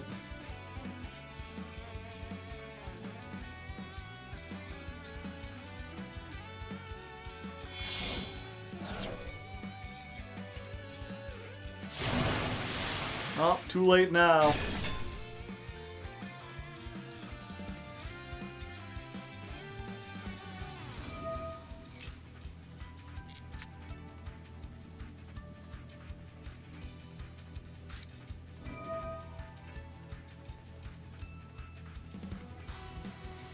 The question is, was that one person on like a specific anti-meta thing they cooked up, or is no spell ice barriers just like a common build?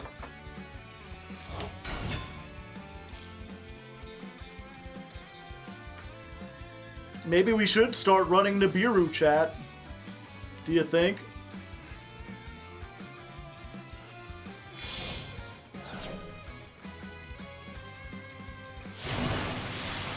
Egg Rhyme!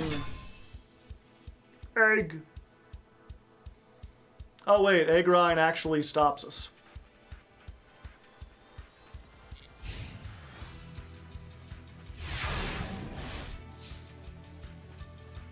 Fuck you guys! But I have to do this now to bait out this, right?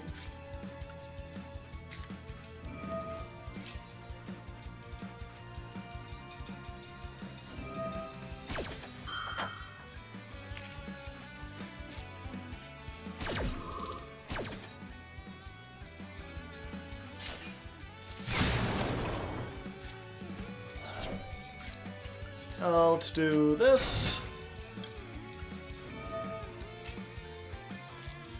Let's get...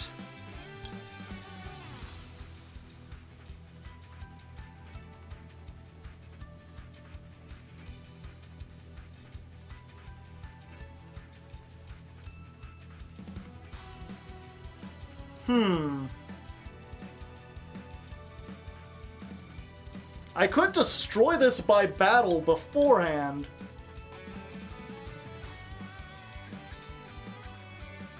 Yeah, let's try this.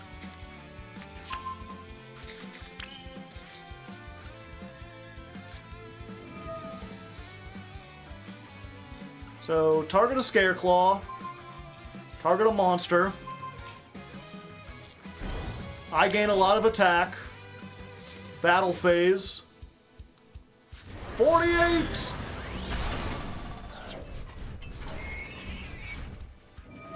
It floats off of battle. Fuck.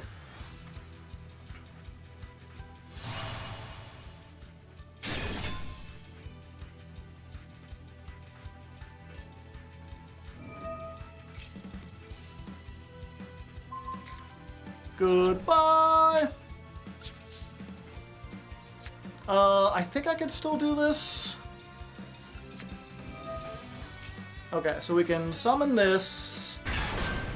Oh good, we can banish this. Let's go for Lightheart.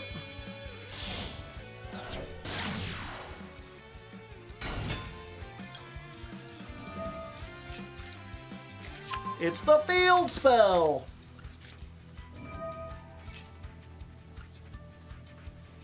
Let's grab,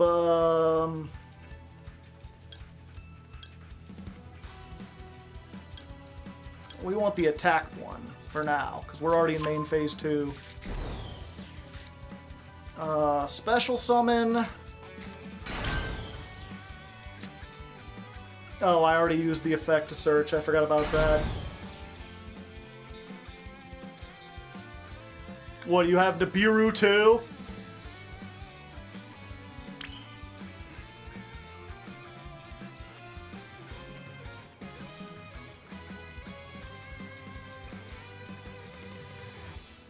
Okay, I can't destroy their monsters, but I can destroy the spell trap at least.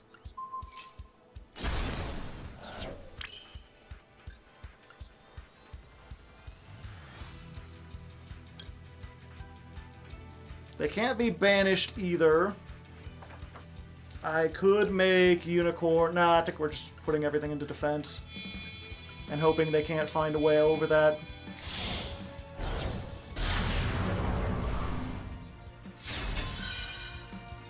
Try and pray! Try and pray!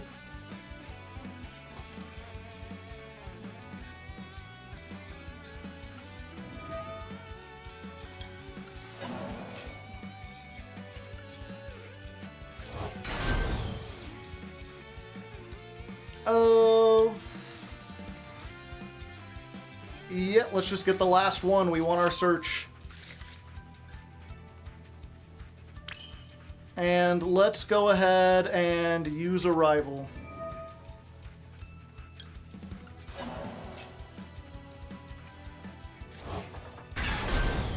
SP, they can't be banished this turn.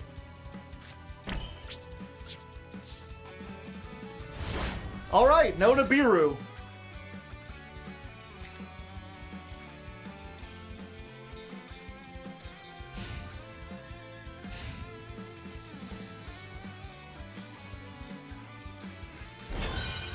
No, no, no! You are staying in defense!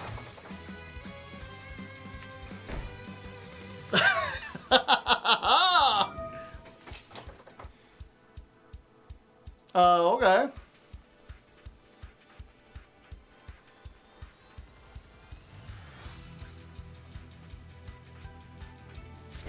No, no, no! Back to defense for you!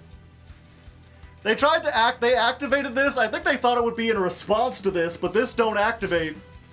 They're like, why can't I banish? I would like to banish, please.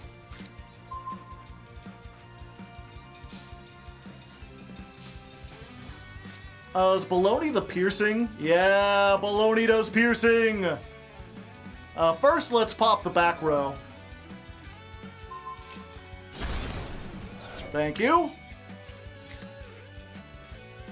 Yeah. Go Baloney.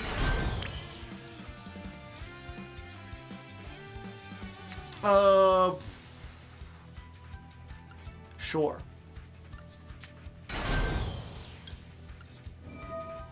They can banish this if they want. They do not want. Draw a card? Yes, please. Oh boy. Let's do this. And this is... If your Cashier is Scare Tile, that monster's effects are negated until the end of this turn. I mean...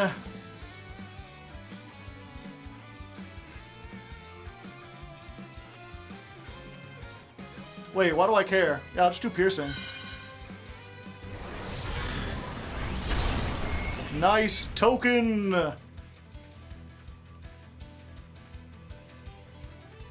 Yeah, I'll just wait till next turn. Why even bother getting rid of stuff?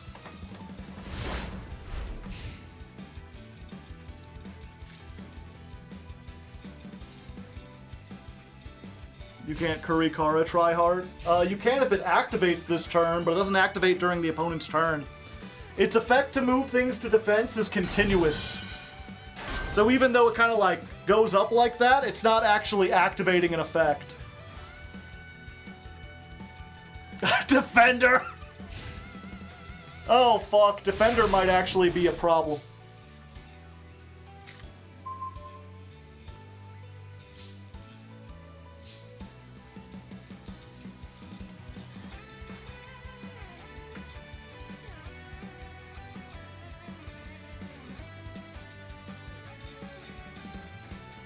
He's defending!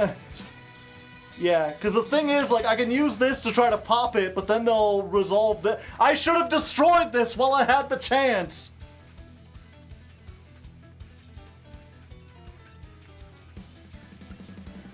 Okay, we're just going to do...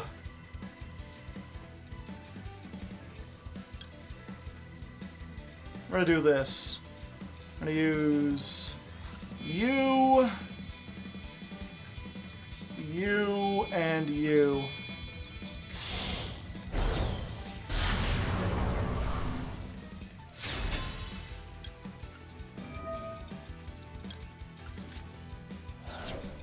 Back into the deck with ye.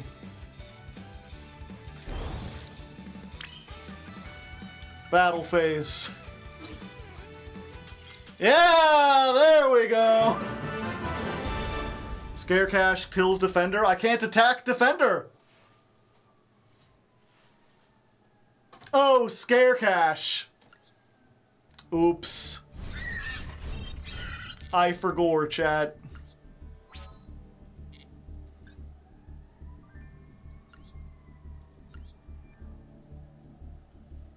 What is this? Monsters your opponent control cannot declare an attack if their attack is greater than the... Okay, yeah, I forgot. Scare Cash uses its defense and attacks into... Okay.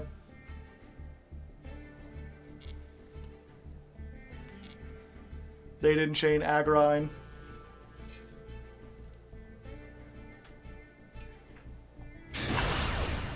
I've got to learn for next time, chat. This is like the second Ice Barrier deck we've faced. I gotta be prepared. Did Cash have 0 attack? I believe Scare Cash did. The Scare Cash.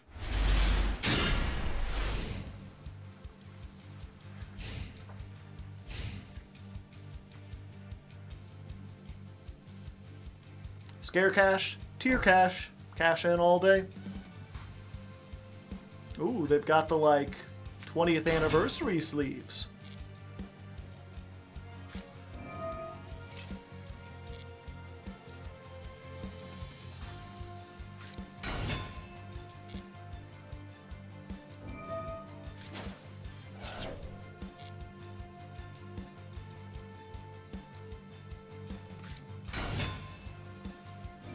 What do they make going first in the event, chat?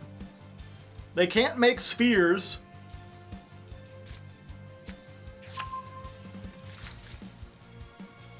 Is a choice? They didn't choose. I chose to go second.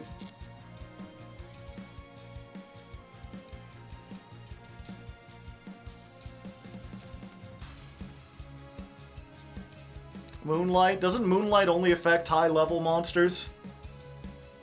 I guess that's good against Synchro and Fusion decks. But I'm on a Link deck. Meteor Burst.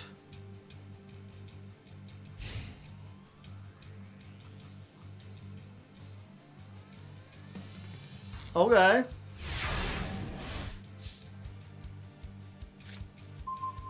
Oh, I get it. I get it, chat. They think we're on a Tempai. Your opponent can't activate monster effects during the battle phase. Gotcha, gotcha.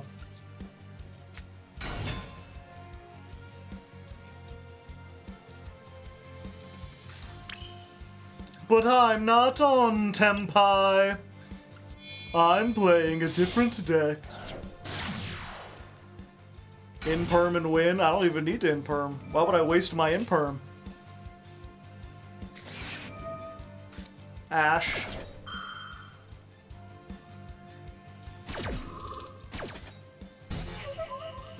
Oh no, not the field spell. Anyway, let's just clear out this back row while we're at it.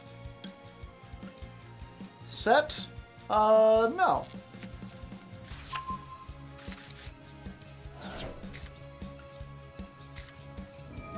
Yeah, Sengen only works during their main phase 1.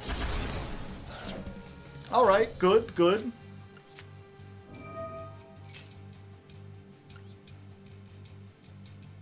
Let's grab Scare Cash. Yeah.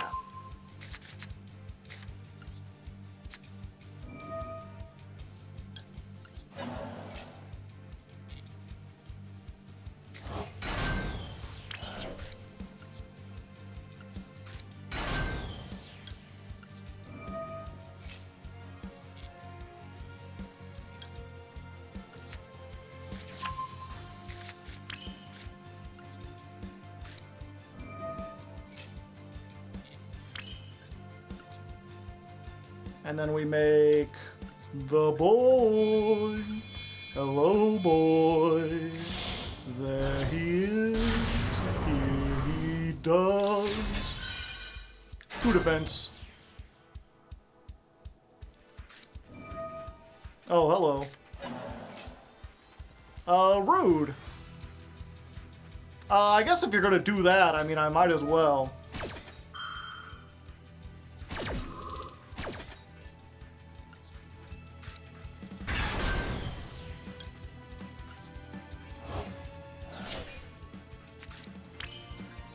Anyway.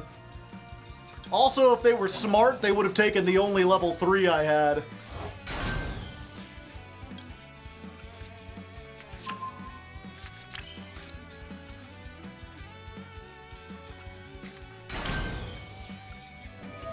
Goodbye!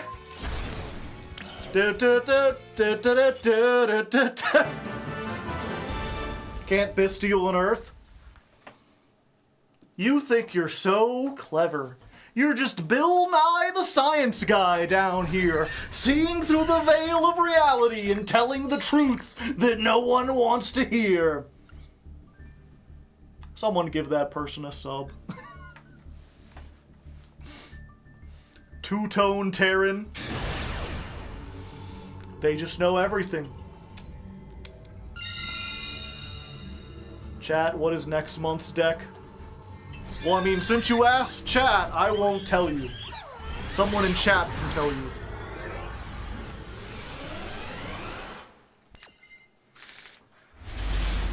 Ooh, it was Two-Tone Terran.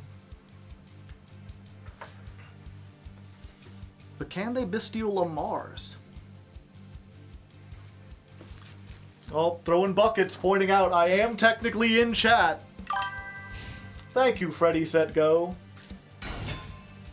Thank you for when I watched you last time. I made a Gear Golem deck. I have had fun using it, so thank you. Well, thank you. I'm glad you pardon me. I'm glad you enjoyed it. That's one of the things that I love about this job, is hearing the people who were like, I always saw Valence and I thought they were neat, but I had no idea how to play them, and then watching you play them for 3 hours helped me figure it out. Now I enjoy playing it. And I'm like, yay! And then every once in a while I get someone where they're like, yeah, I saw you playing Volcanic, so I decided to pick it up. Why did you make this deck look fun? It wasn't that fun. This shit is boring as hell.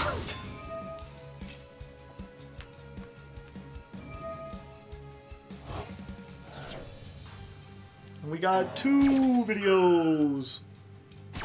You inspired me to play Paleo. I didn't realize the deck was so much fun. It's crazy fun. Ow.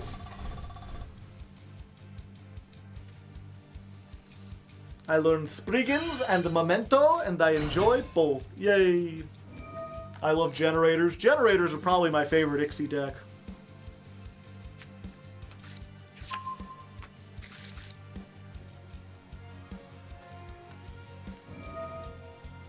Part of the reason I started with Lyraloose, because you showed surprisingly good they were. They are effective. Remind me, chat, what's their tax thing? Is it every time you activate a monster effect, or every time you special summon? And it's immune to all card effects, right?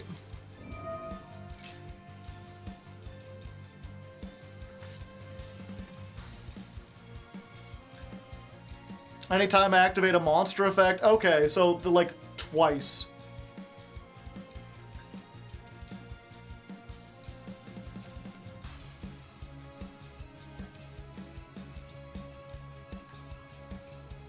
You can send this from your hand or field to the graveyard. Target one monster. It loses 700. This is a quick effect. Okay. So they've got a hand trap, but it's in the graveyard. I know they have a card that, like, they can activate in the graveyard, and it, like, pops cards.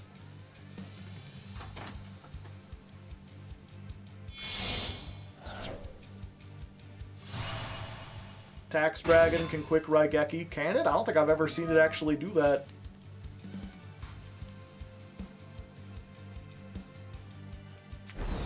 You know, maybe in this format I should play, like, Book of Eclipse.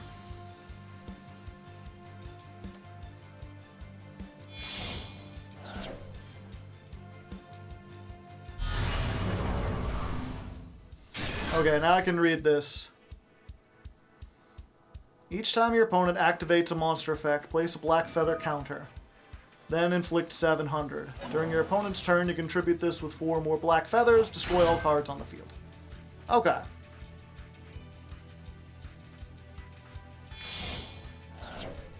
So it's entirely possible I just activate Right Phobia and I can pop it because they'll have 3 defense position monsters on the field.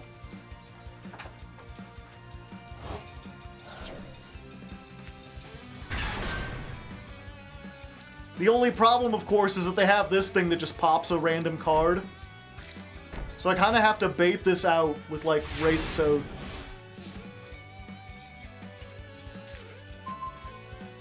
Oh, good. Let's try this first.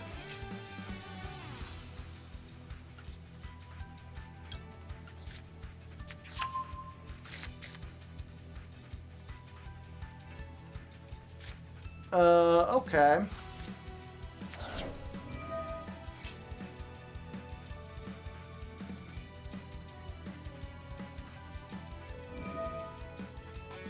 They know, chat.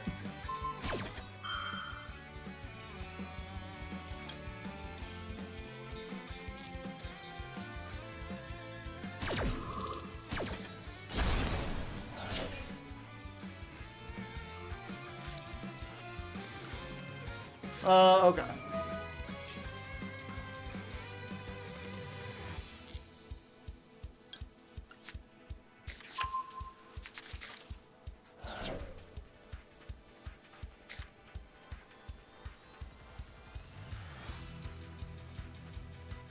Oh yeah, they've already got 3 defense, so I might as well.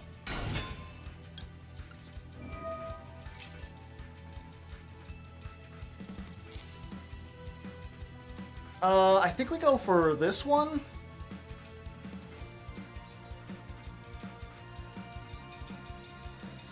Yeah.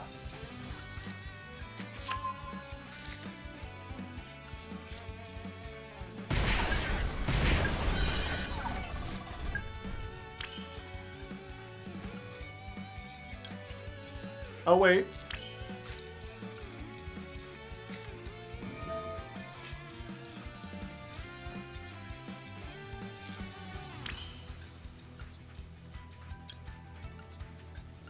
And then we just don't even want to activate this effect, right? Because that would just give them more counters, and we don't want to take more counters.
Hand or graveyard, yeah.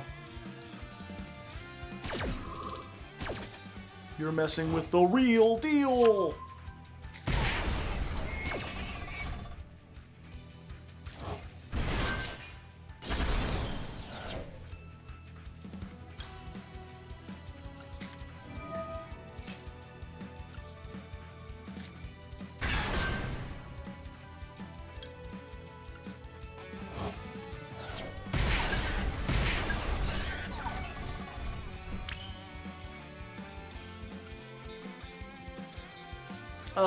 They are dark.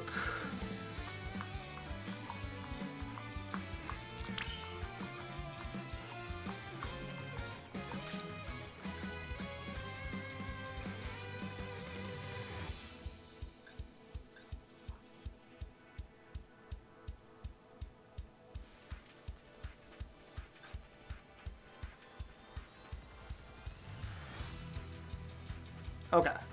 Battle phase.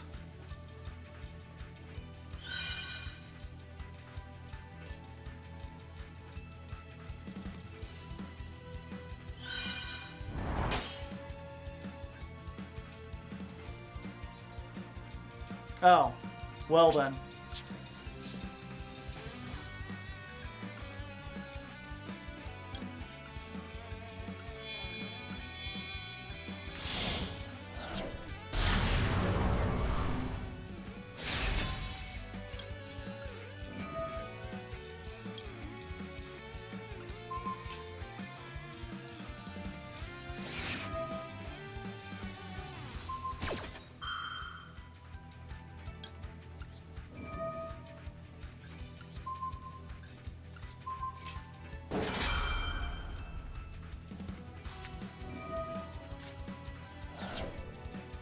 When did they get that back?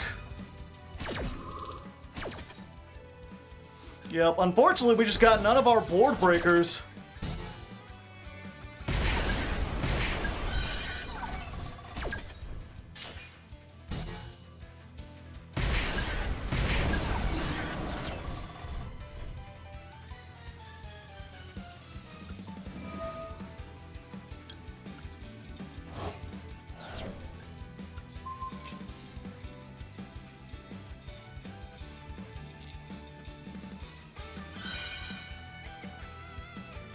An answer for everything!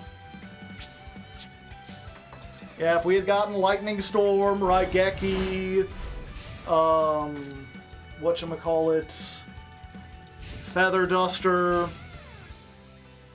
We have other board breakers, right?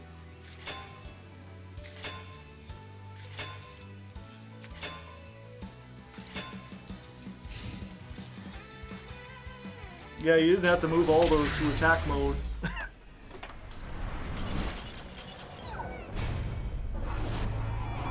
I'm running out of gems, so I gotta stop playing for a bit. Well, the only way to get gems is to play.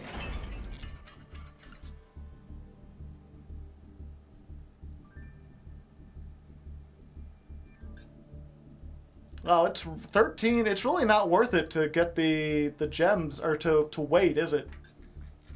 It's better to just surrender, isn't it? If it's a going second deck, I run Change of Heart and Snatch Deal.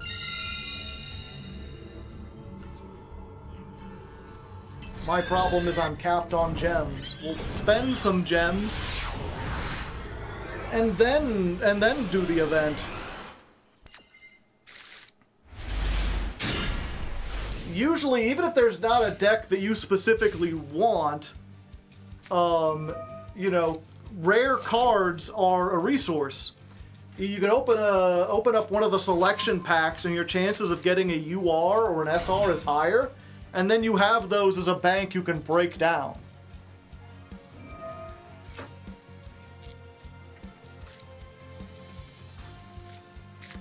How many coin flips have we won in a row? I don't know.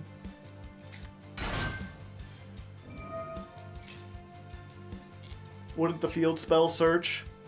It's always amazing when people come in like halfway through a duel and they're like, I'm confused at your misplay. It's like, that's because you missed the first half of the duel. I already activated the field spell and they popped it with the monster in the graveyard, and the field spell can only be activated once per turn. So even if I searched it, I wouldn't have been able to do anything with it. It just would have given their monsters another counter.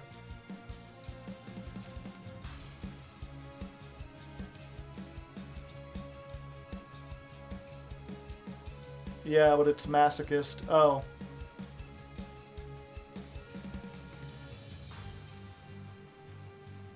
I mean, I'm surprised you're full of gems on masochist. Unless, I guess, if you've gotten yourself up into, like, platinum somehow with, like, a deck that can't win at all in platinum. Wait, I don't know how you're earning gems in platinum, or I don't know how you're earning gems on a masochist deck and not being able to use them.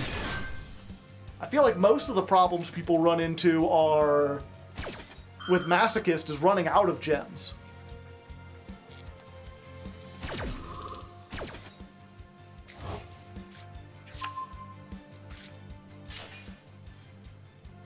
I just opened my pet deck hoping to get royal rares. Yeah. Oh, someone else had too many. Okay, I'm getting chat confused. New accounts can get to 10k just from solo mode. Not even from solo mode, just from, like, you know, add an accessory, visit all the different places, do the tutorials, open up, like, 10 master packs, like, get a box or whatever. And then that box can, we'll open up a bunch of secret packs, and, like, you get 300 gems for every secret pack you unlock.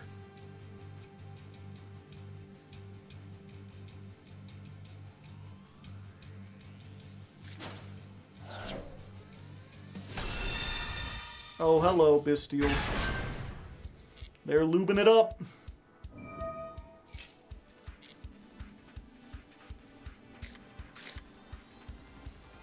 I hate this card.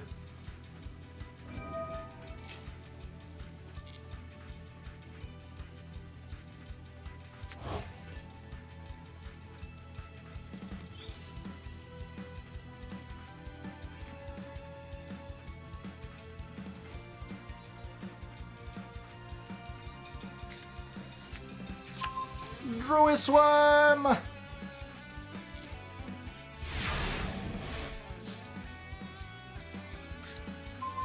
Oh, hey. That's a pretty good one. They've got some kind of face-up cards in the spell trap, can't be destroyed by card effects. While this Centurions can't be destroyed by card effects. Okay, so I gotta wait for them to get this off of the field first.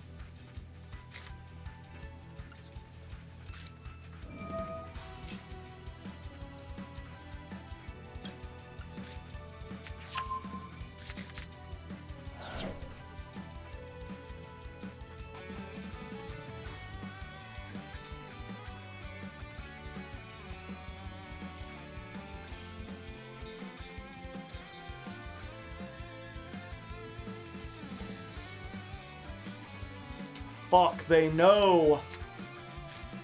Yeah, maybe Imperm isn't good if I'm going to be playing blind second.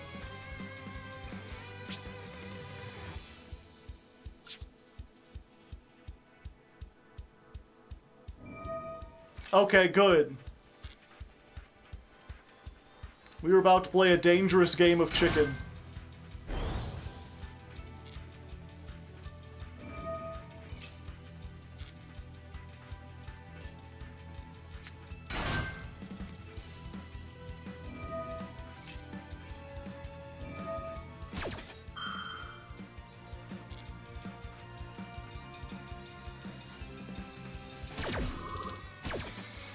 Okay, so now that that's out, their Centurion cards can be destroyed by Raigeki.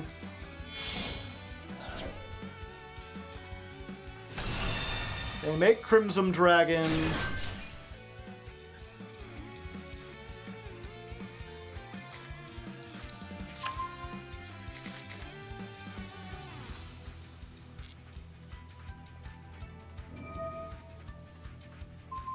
Try to target.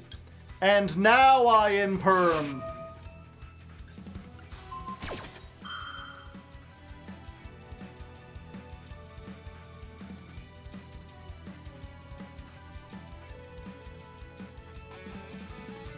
I waited.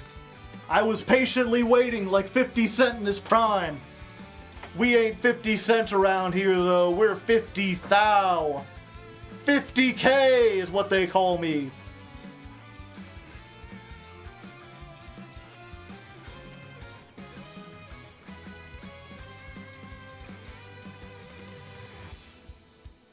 They have a trap to dodge. Don't they need a centaur in their back row to do that?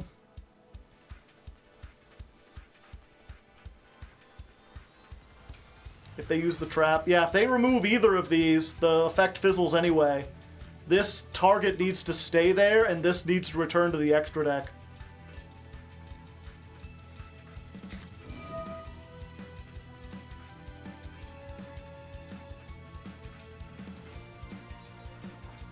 Oh wait, no. If they remove this, it has to return to the extra deck. So if they remove it, the effect fizzles. And if they don't remove it, it gets negated.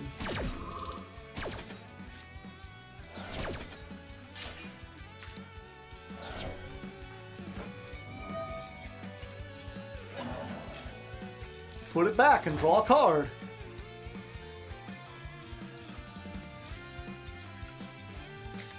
Okay, now we Raigeki.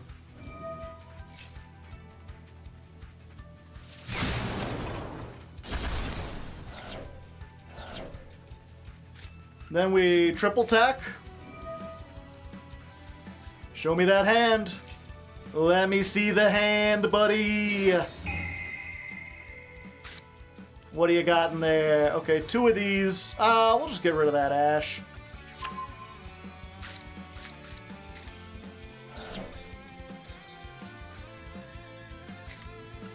Normal summon.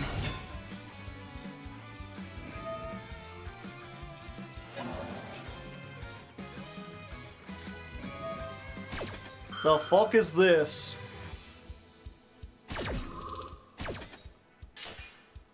You can immediately, while you control a Bestial, banish any monster that would be sent to your opponent's graveyard as tributes for their ritual, or as material for a Link, Fusion, or Synchro.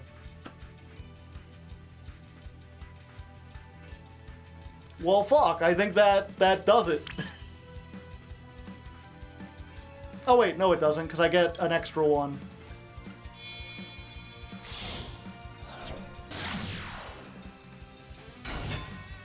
What a pain in the ass animal.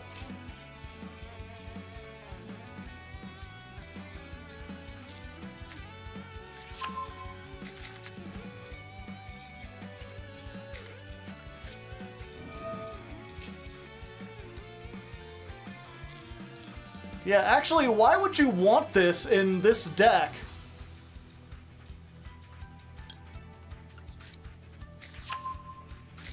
Don't you need me to have cards in the graveyard? Now you don't have anything you can banish.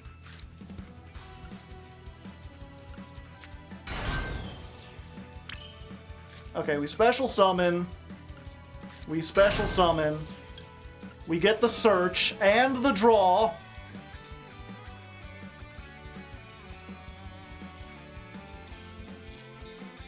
So let's get...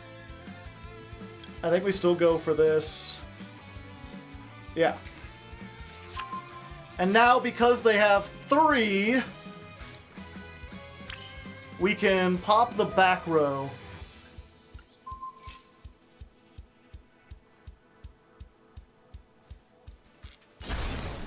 Yay us!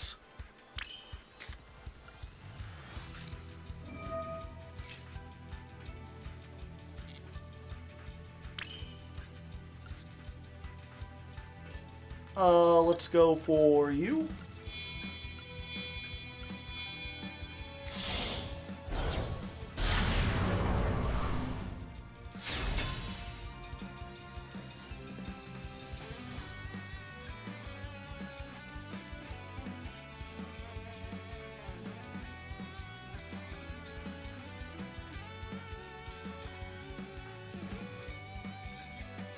Let's do this before they have a chance. I don't want to deal with this anymore.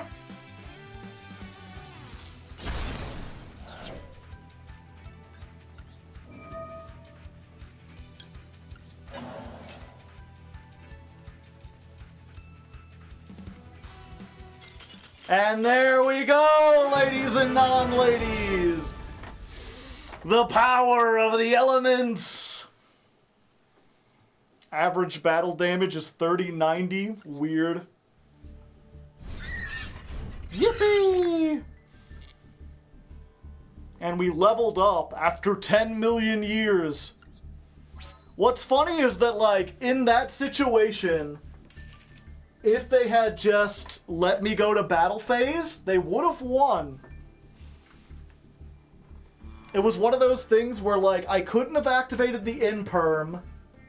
Couldn't have activated the in-perm while I controlled the monster. And until they summoned that thing out, the Raigeki did nothing. So I would have been forced, I would have gone to main phase, I would have gone to battle phase, nothing happens, main phase 2, normal summon a monster, then they can make Cosmic Blazar, and I can't do anything to stop it.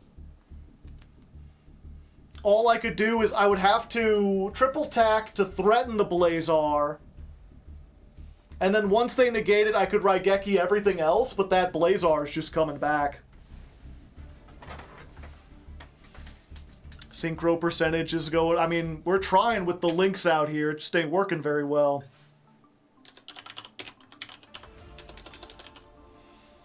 Are these Charmers or Summoners? Charmer.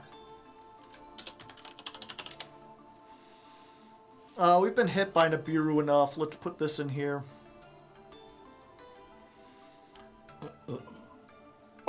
Pardon me!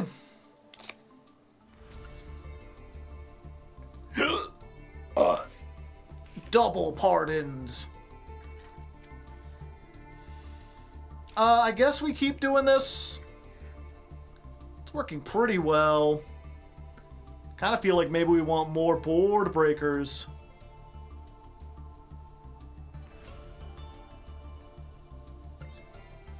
No, but if we do run into that thing again, yeah, we'll be fine.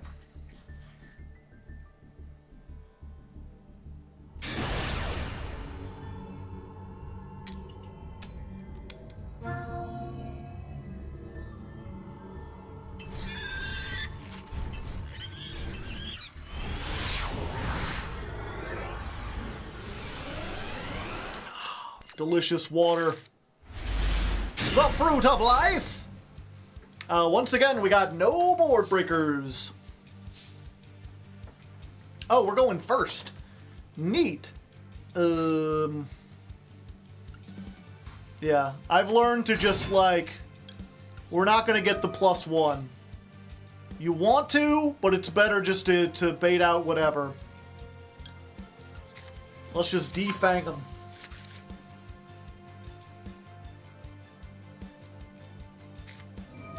Fuck.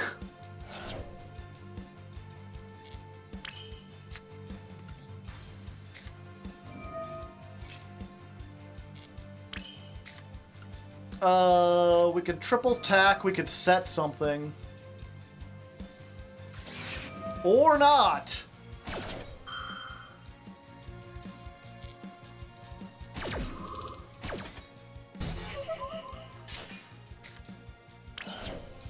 Well, they're down 2 cards.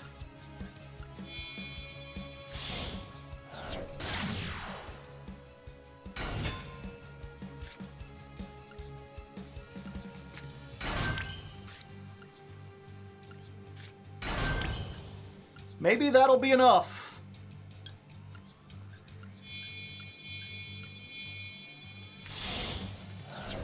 Tenpai only needs 1 card, not to beat this. We've talked about it before, but this board specifically requires Nibiru. Nibiru, a Kaiju, or, whatchamacallit. A, forbidden droplet, exactly.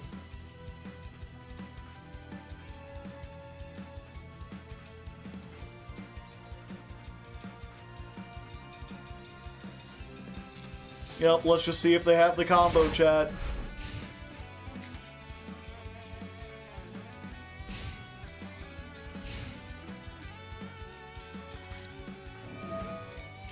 Raigeki, okay.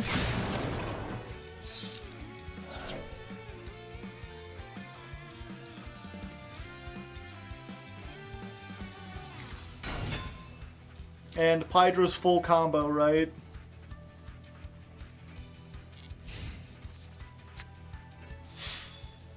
Oh wait, I should have summoned this. No, they could just beat over it with the Nibiru.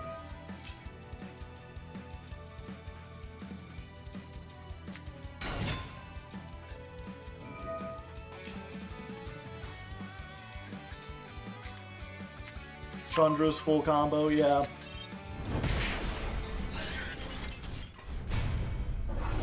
Yeah, it's crazy that people are playing Nibiru in Tenpai format. Because in the mirror match, it's like useless.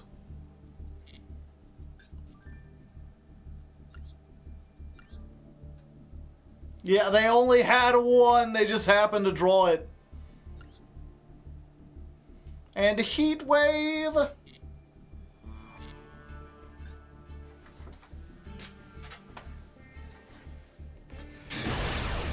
It's weird, why are they playing 1 Nibiru? Maybe we should play, whatchamacallit? Cross out, just in case. There's no mirror match in the event. Oh, isn't there? I guess that would explain why we played exclusively Synchro decks.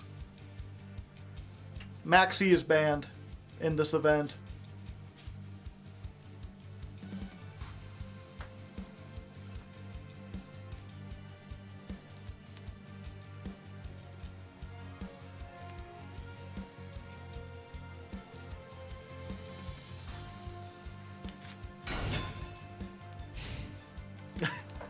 Chandra Pass!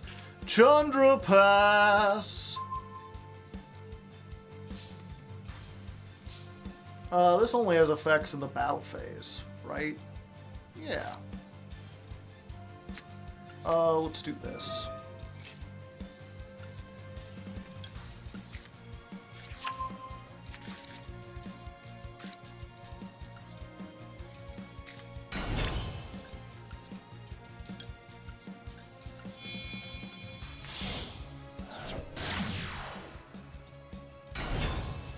At least when they put up Chundra, we know that they don't have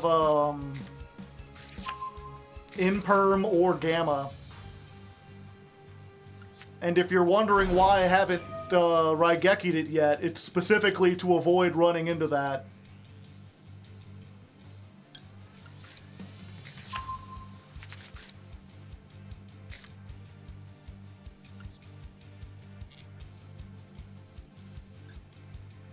Yeah.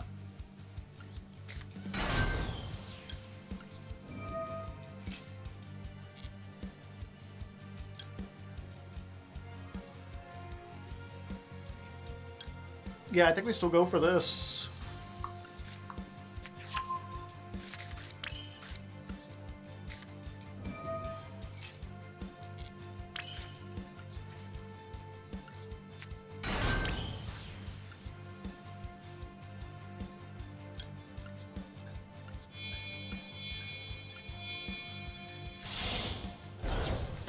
You can't target me, Johnny!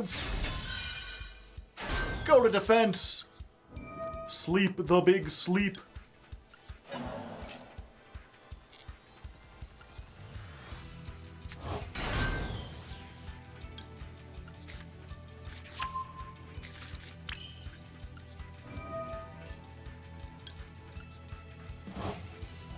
Get out of here!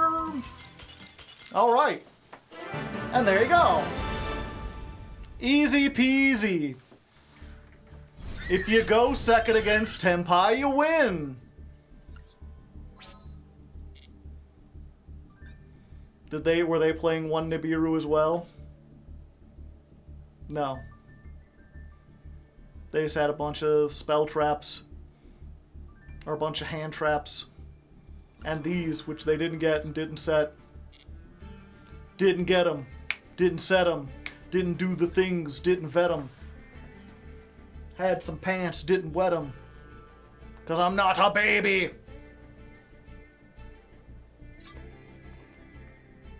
Master Duel? Can I look for an opponent? Okay, there we go. It took 3 times.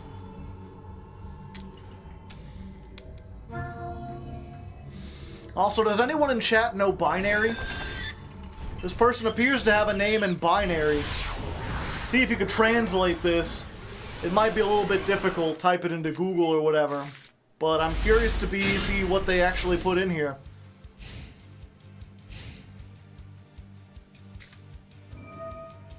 Oh, hello. Stand up, Centurion.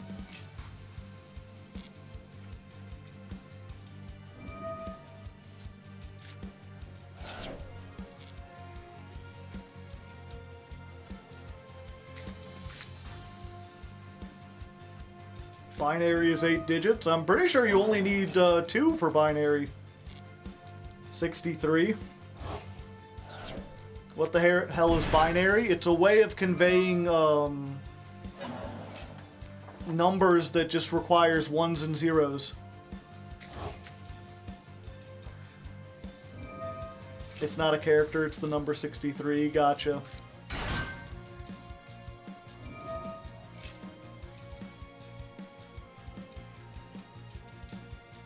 Yeah, binary is how computers are coded. If you break down computer science to its very basics, you have a system that can tell if a circuit is on or off. It's a 0 if it's off and a 1 and if it's on. And using just a series of, like, gateways where, like, you know, an electrical circuit goes to a path and it splits. If the path is on, it goes one way. If it's off, it goes the other way. You can make a calculator. And if you can make a calculator, you could do pretty much anything. Clearly, it's November 11th, 2011.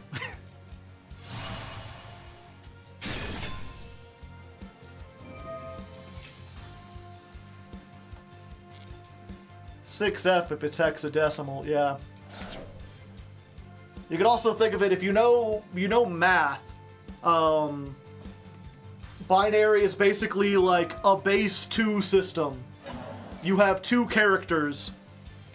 1 and 0.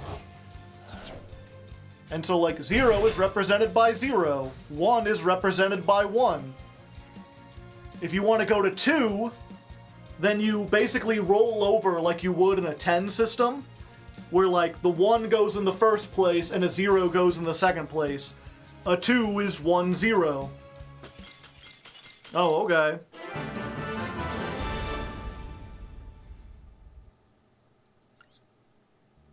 Yeah, if you don't know, the number system that we use is called base 10, because the idea is we have 10 numbers, 1 through 9, and then 0. 0 is the 10th number. So you start at 0, you count up, and when you get to 9, in order to get to 10, you basically have to add a second digit on. You go back to 1 in the tens place, and then 0. 10 is technically saying, like, again, you have 1 in the tens place, 2 in the zeros place. When you get to 20, you roll that first number back over to 2. Hexadecimal, it would be a base 6 system. So you just go to 0 through 5, and then if you wanted to write 6, it would look like 10. It would be a 1 and a 0, because there is no number 6. You're rolling over. So a 10 would be 6, an 11 would be 7. And then when you get up to 12, it goes to 20. Hex goes to 16. Oh, does it? Oh, I guess because it's hexadecimal. Deca is Latin for 10. I get you.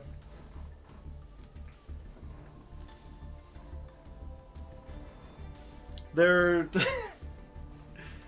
are 1-0 kinds of people, those who know binary and those who don't.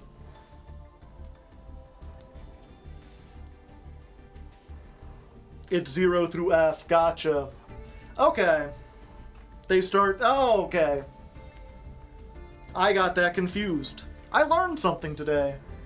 Yeah, I remember I had a, when we were taking Latin, or when I was taking Latin in high school, I had a teacher who was really, he was really into, like, he'd like to, like, blow your minds and stuff like that. So he liked to tell us stuff about how, like, our preconceived notions about how languages are constructed are actually just, like, based on a bunch of Western stereotypes and not actually true. And I remember there was a kid who was, like, specifically like, well, what about numbers? Numbers are numbers no matter where you go. He's like, yes, but how you arrange those numbers is different. The Mayans used a base 12 system. A lot of, I believe, like, the Native American societies, the ones that, like, had complex mathematics systems, they used base 12. So basically, like, you count up to 10, but instead of 10 being 1-0, they would represent it with a different number. I think usually when you're talking about it in an academic sense, you use like an A. An alpha, be specifically. So 10 is an alpha, 11 is a beta, 12 would be a gamma. They have 3 different letters, and then 13 is 1-0. 1 in the 12 spot, and 0 in the 1 spot. Oh no, I'm sorry, 12 would be 1-0, 13 would look like 11. So you just have the 2 extra. And I remember the one student being like, well, base 12 is just, like, objectively worse. He's like, is it? There's 12 hours in a day, 24 hours in a day, 30 days in a year. 10 is only divisible by 1 and 5. 12 is divisible by 2, 3, 4, and 6. If we had a base 12 system, if you thought like that, everything would, like, fit much easier. All of our schedules would be much easier. You know this, but you struggle to OTK. I don't struggle to OTK. I can OTK as much as I want.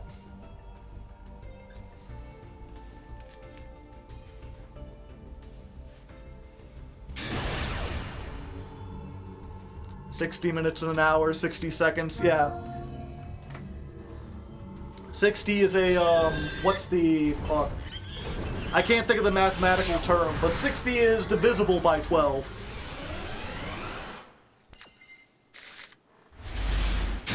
Some other civilization in the universe is using base 12, yeah.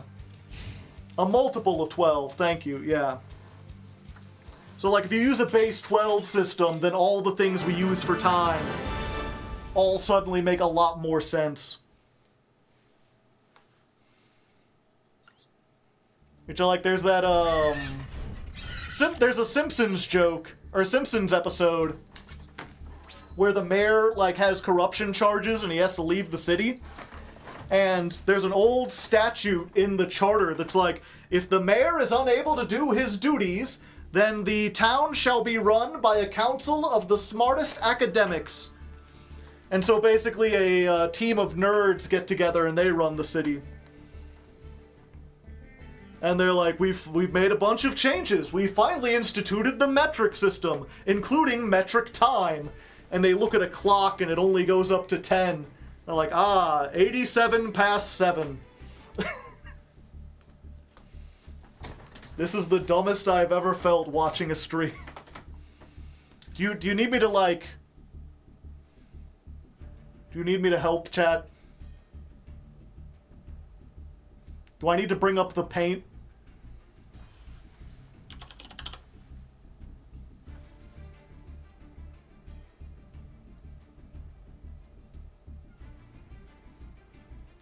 Let's see.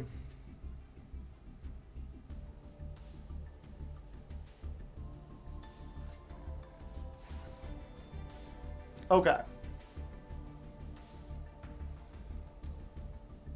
So, base 10 system.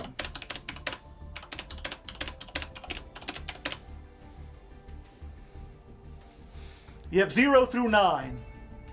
You want to get to 10? You need 2 numbers. You can no longer use a single number to represent 10. And what does 10 represent? You've got 10 of the... Basically, you're rolling over. You've got all of this together plus 1 more, and then a 0. So if you want to go 11, you're saying you've got all of this plus 1 more. 12,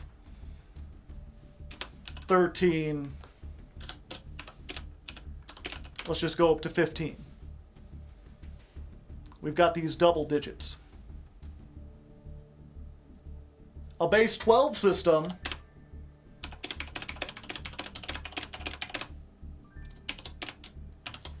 goes like this.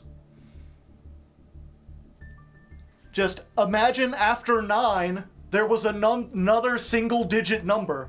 Let's call it alpha. And then after that, there's another single digit number. We'll call it beta. These numbers are still 10 and 11. It's just now, instead of displaying them as 2 numbers, you can display them as 1 number. So the question is, what happens when you get to 12? Well, you have 1 in the first spot, 0 in the second spot. This represents 12 because you've got everything that came before it combined into 1. So this is 12, 13, 14, 15, 16, 17, 18, 19, 20,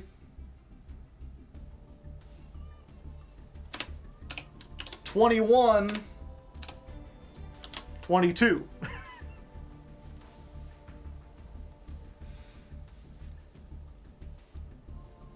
You know, this is 12 plus 0. This is 12 plus 1. 12 in one category, 2 in the other one.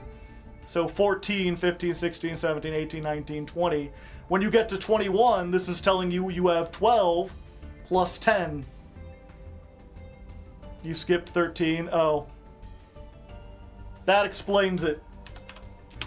Sorry. Jason got 13. And it feels really weird and unintuitive to us. But again, all of this is just like, why do we do numbers that way? Because someone thought that, like, you know, 10 was it just seemed like a nice round number There's really no reason why a base 10 system is better than a base 12 system. In fact, if we were thinking in pure mathematical terms, like if you want to divide 10 up into two different parts, like what's 10 divisible by? 5, 2. That's it. Like, I guess 1 and 10, every number is divisible by itself, self and 1, 5 and 2. If you want to try to fit 3 into 10, like if you have 10 things and you want to split it into 3, you're going to have some left over. If you want to split it into 4, you're going to have some left over. But when you're doing base 12, pretend this is our actual 12, it's like, well, you can divide it into 2, you can divide it into 3, 3 goes into it 4 times, you could divide it 6 ways. So you have much more flexibility to sort of, you know, if you think of 10 as a nice round number, it's actually not, because it's like kind of weird and awkward. 12 is a really round number. If you think of it as a pie, so many different shapes kind of like fit into it. Base 10 because 10 fingers. That might just be it, honestly.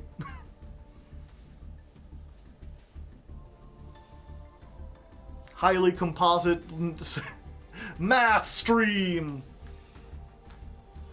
It's pretty neat. And yeah, so when you talk about, they talk about hex code, hexadecimal, you're going, I think someone said it was to 16. So you see this A, B, keep that going until you get to 16. You keep adding letters. Pie was mentioned. Cherry or apple? It goes to F, which is 15. Gotcha. I'm good at math, but never learned this stuff. That's because it's weird because, again, I didn't learn this in math class. I learned this in Latin class because we were talking about number systems and how they relate to culture. And that's, I guess in, like, I've never taken Spanish or French or any of the other, like, useful languages. But I assume the culture is, like, a part of that, too, right? You have to know who you're speaking to. Culture was a much bigger part of Latin, because no one speaks Latin. Latin, if you don't know, is an ancient language. It's what the ancient Romans spoke. The only people who speak Latin now are like Catholics who read out of old Latin Bibles, and they don't have the same pronunciation that we use. I've got 2 of these, so I might as well just like try to stop this. If they have a way to combo anyway, then we can use the other imperm on their turn.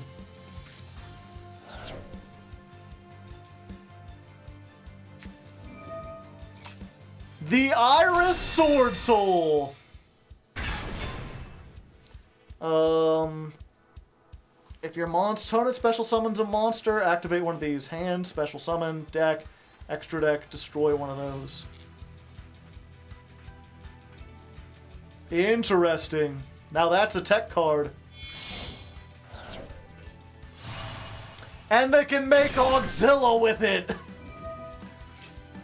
Fancy, very fancy. Yeah, that's fine. Oh wait, I should have stopped that. I was like, I'll just use it on this, and then I'm like, wait, I can't. And this says I can't destroy them for those things, okay.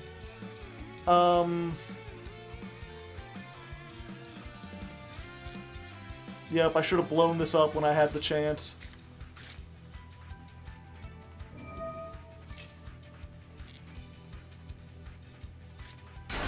But yeah, as I was saying with Latin, when you learn Latin, the reason is not to speak it with other people. It's specifically to read about from ancient sources and stuff. So having the context for, like, what the hell these people are talking about is super duper important. We spent as much time learning about the culture of ancient Rome and ancient Greece as we did learning about, whatchamacallit. One second.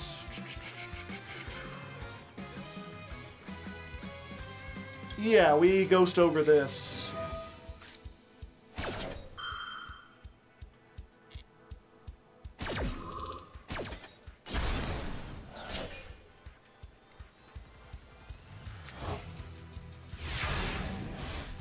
But could you have a conversation with Latin if you wanted to? No, because we didn't learn a lot of the, like, conversation terms.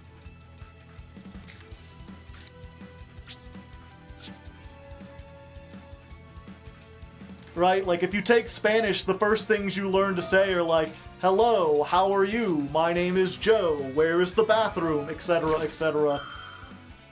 But when you learn Latin, a lot of it's like, you know, I saw the senator walking down the street. He was talking about the taxes on piracy. Like, I don't have the words to, like, say a lot of stuff for a conversation, because we're specifically learning vocabulary to read stories, not to talk to people.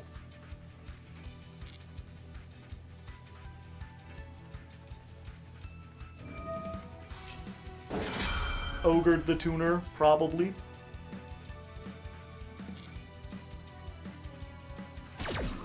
Quintus est in Astrio, yeah. I remember, what was it? One of the first things we learned was like, because what was it? One of the things to learn about Latin is that basically, like, if you were, one, people in ancient time had a lot of kids. That's true no matter what society you're in. Because a lot of kids died really early. So if you had like 6 kids, maybe if you were lucky, 2 of them would survive into adulthood. So we need to thrust.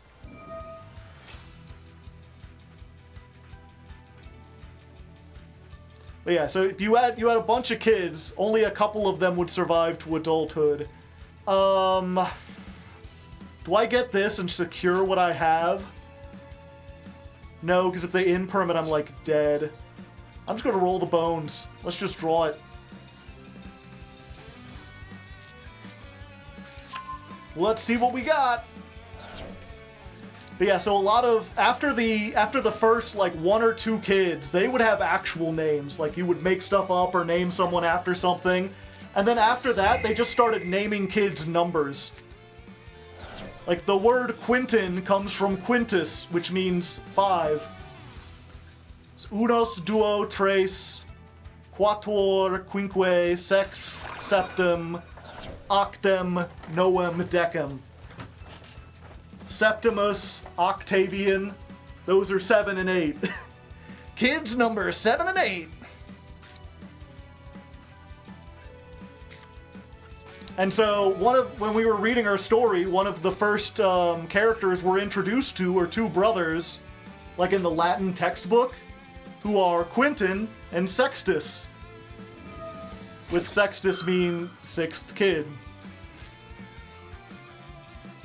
But one of the first sentences we learn is, Sextus is a very annoying boy. Which is, Sextus molesti pueri. Molesti is the Latin word for annoying or bothersome.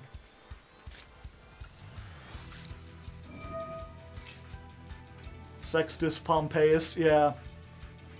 Concerning sentence, yeah.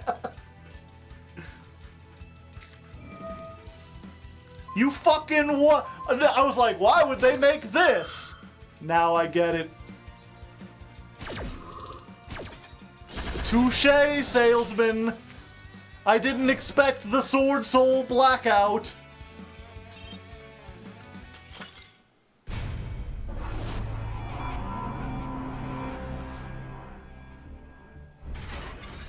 Yes. I'm trying to, like, in pictura video sextus Sextus Ambolo in via. Sextus is molesti pueri. Fuck, what's the word for father? Because his father was a senator. He had a very important meeting. But he was, like, going to school with the slave or whatever. What the hell is up with centurions everywhere?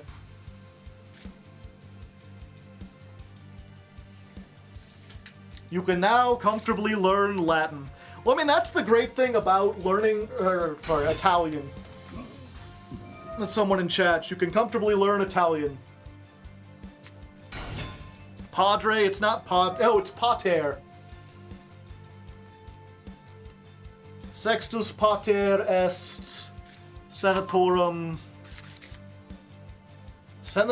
maximum. Just add maximum to whatever. It's fine. It means big. It means strong. It means tall. It means powerful. Dispater? Yeah. I believe dispater in Latin would mean, like, the non-father, which is actually kind of cool now that I think of it. Or the anti-father. Pater, fater, yeah. The cool thing about learning Latin is that all the Romance languages are based off of it. Which the Romance languages being Italian, French, Spanish, German, and English. Did I say French? Yeah. So when I see some, like, French or Spanish or whatever, I could be like, okay, well, I don't exactly know what that means, but I recognize these roots. Is that a motherfucking They Might Be Giants reference? Yeah, so we played it at the very beginning. Primera is first, yeah. Auxilla. Aux is, I believe, like alternative, essentially. Would you go to Rome if you had the money? No. I'm not really interested in seeing historical stuff up close. I like learning the stories, but it just doesn't really appeal to me. Salute, yeah. I think salute is like a greeting. Salve. There's that famous, I think it was like in the first episode of the Justice League cartoon. There was a big cave and it had the word cave written on it. And the guys like invading it will like, well yeah, of course it's a cave. And they're like, no, it's Latin, idiot. Cave. It means be careful. Watch out! Using the loner deck? Okay, so I might stand a chance. Mortis, yeah. I don't think they wanted to do that, chat.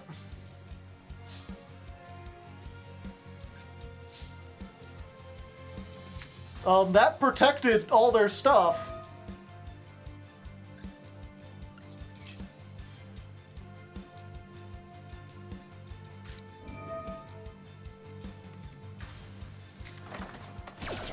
What that Auxilla doing? I'd have to look at the loner and see what it can make. Did they give it like Cosmic Blazar?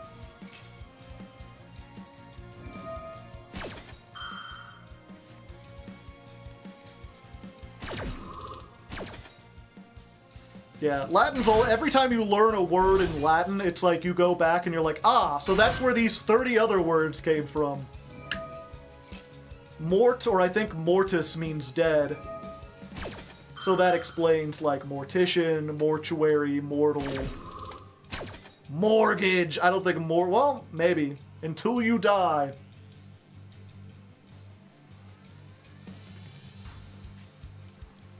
Rigor mortis. Well, that's literally just Latin. Rigid death.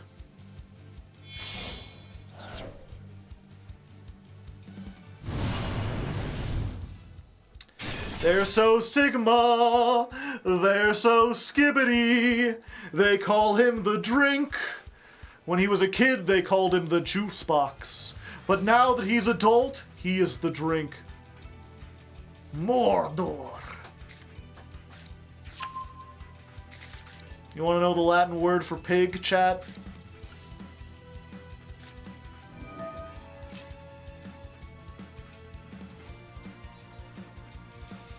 I just blow up the rest of the back row, right? I don't want to deal with this.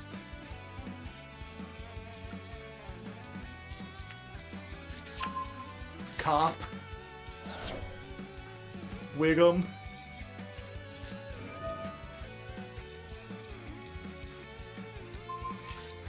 Oh, okay. I mean, that accomplished what I wanted anyway. Let's try this.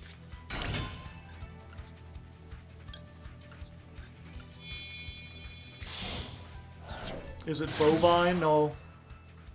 It's porcus. Porcus is pig, or is Latin for pig.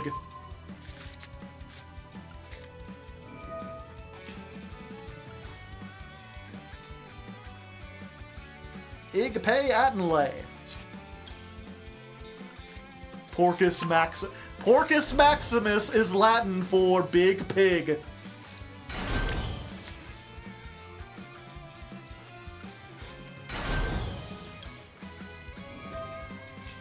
What's Latin for pig Latin?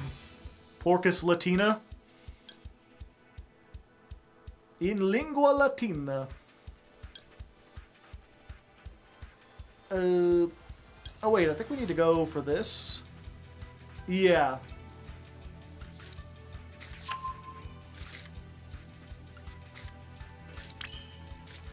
Sure.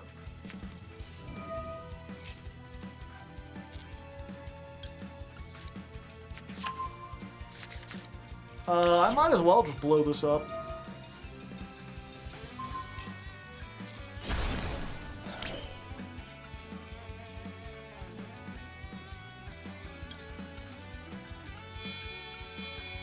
They thought I was stupid for playing Straddle, but who's the stupid one now? They are unaffected. What? No. I need to activate my effects.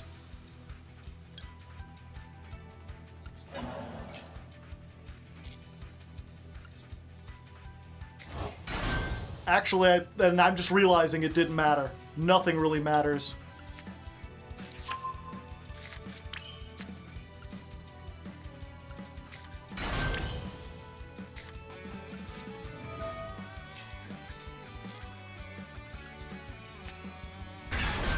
But let's do it anyway!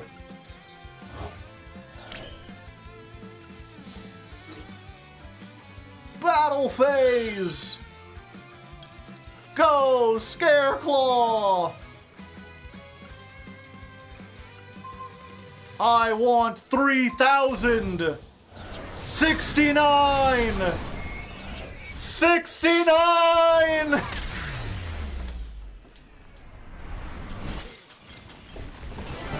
Chad, you gotta drop a sub for that nice battle we just had. Have you ever been screwed over by accidentally going to the battle phase? I think so. And there we go! With that, we've got all the gems. I could keep going for the title. I don't care about being 3 creeds. We did it. 9760. I guess we need more. Oh, I got a lifetime. Oh, it's just the new level. 38 out of 50. 50 more gems. Let's receive all.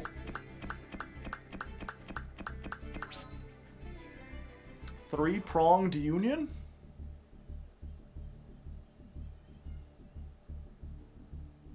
Huh. Weird. Items exceeding the inventory have been sent to your gift box.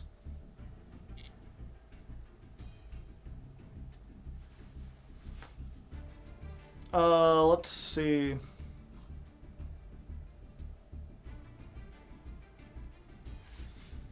Ah, okay, so there are ones for the different, but they're like secret. It looks like. What do I get to see? Okay, there we go. Evolution intertwined. Hyperspeed Halo. I don't want any of those. Looks like if I want 50 more gems, I gotta do 9 more duels. I don't think that's worth it. Honestly. I don't think I want to do 9 duels just to get 50 gems. I think we're good. Polygamy title, let's go. Do. Oh yeah, did you see there's an upcoming limited forbidden list chat? Branded opening goes back to 2. And Sprite Starter, Invoker, Destiny Malicious, Mask Change 2, and Fusion Destiny go back to 3.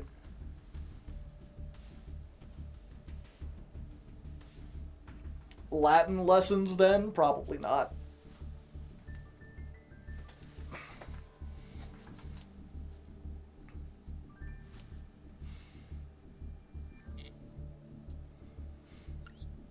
Additional missions. I already did it.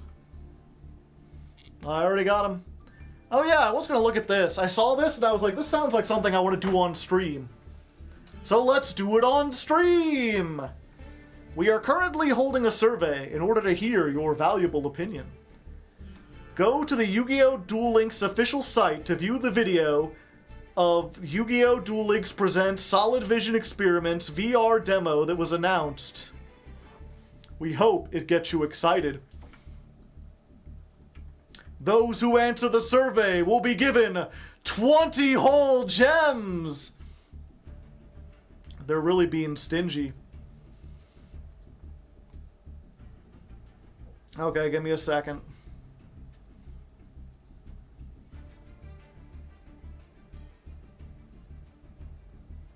No!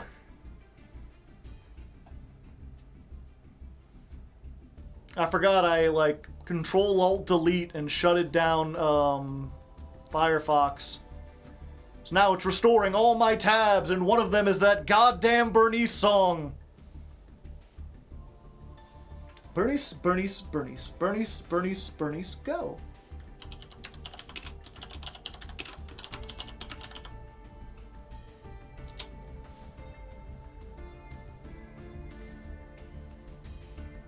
Go to the official Duel Links site. Present Solid Vision Experiment. Is this the official Duel Links?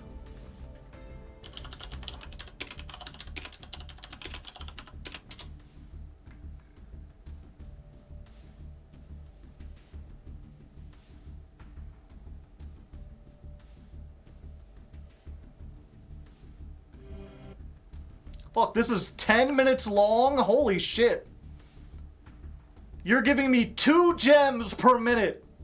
My time is more valuable than that. I don't know who you think I am, Konami. Okay.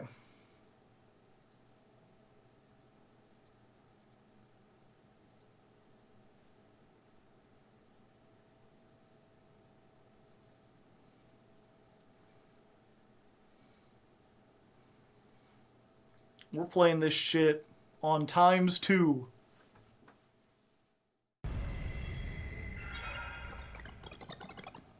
Okay. Cool. That's... yeah. Certainly existed. Alright, Konami. What do you want to know? Do you have any other YouTube channels before? I have a Hardleg Gaming. That's my main one. I don't have any other Twitch channels, if that's what you mean. Which VR devices do you own? None. Are there any VR devices you're interested in buying? No. Would you be interested in playing a Yu-Gi-Oh! VR? I would. So I would and own a VR. I would and would like to buy a VR device, but don't currently have one. What about, like, I would play it if you gave me a VR If you gave me a VR headset, maybe. I don't think I have room in here for VR, even if I wanted to.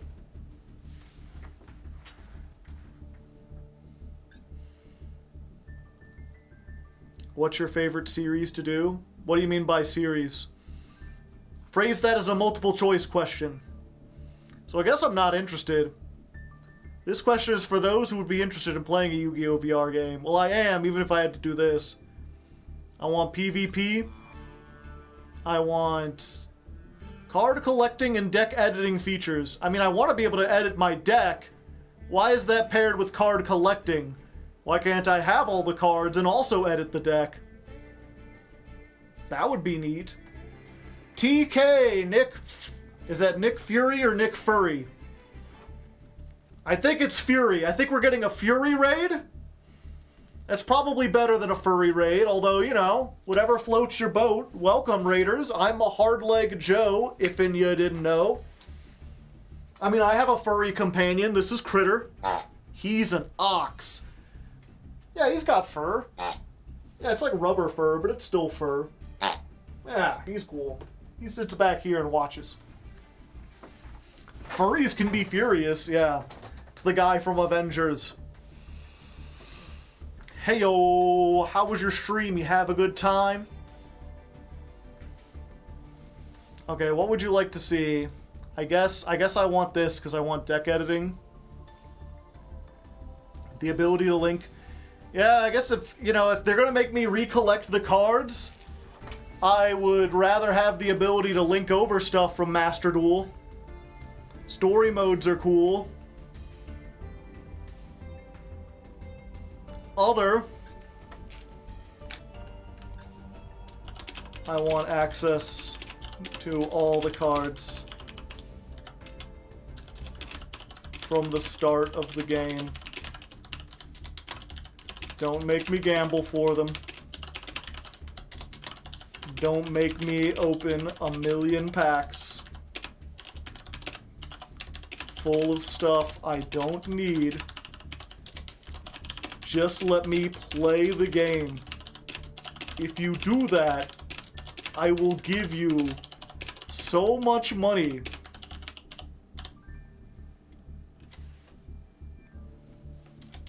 Also, ban Max C from Master Duel. And this new VR thing. Done. 20 gems. Bribing Konami with money might work. I mean, that's literally how capitalism is supposed to work. They're supposed to give me the things I want in exchange for money. I have 890 gems.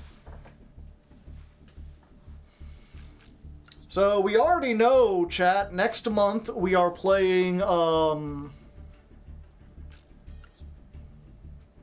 whatchamacallit.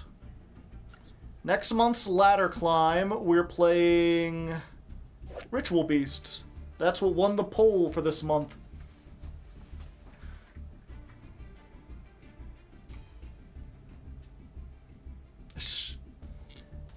So, I mean, sure, we got some time. Let's just open 10 packs right now. Then I can claim my 800 extra. Maybe I'll get all the Ritual Beast cards I need now. Let me just write this down. Ancient Gears, spent 1K on Ritual Beasts. Your voice sounds exactly like another YouTuber I watched before. The guy's name is Sage. His channel mantra was sleep, art, game, and eat. They also wore a top hat whenever they appeared in videos. The resemblance is uncanny. Do you have a link to the channel? I'm curious to see, like, how close I am. I can assure you it was not me, though. I've never heard of this Sage fellow. And also, if you look back in the history of my channel, I just started wearing a hat, like, last year. So you say? Yeah, I'm good. What was I've been told? I've had people be like, "Wow, you sound exactly like the guy who plays what's his name? The guy who plays Destiny Heroes in GX." Someone's got to know that character's name. The guy who's like, and his name is Schmaden Schmooky. Aster, yeah. I've had more than like 5 or 6 different people over the years be like, wow, this guy sounds exactly like Aster from GX. And then I listen to Aster and I'm like, I do? What? I think I sound nothing like Aster Phoenix. And I've also seen pretty much every YouTuber who has a deep voice. Well, I got a Tenpai Dragon, that's neat. Pretty much every YouTuber with a deep voice, someone's like, is that Markiplier? And it's like, no. No, it's clearly not. They have entirely different speaking tones.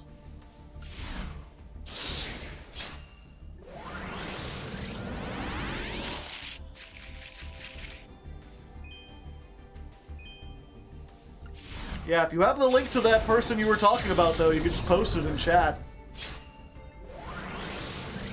He streams Master Duel and plays Destiny Hero. Neat. Hey, there we go. Spiritual Beast Tamer Laura with her tiny T-Rex hand. I'm sorry, Chad. I have to ruin this for you. This is not foreshortening.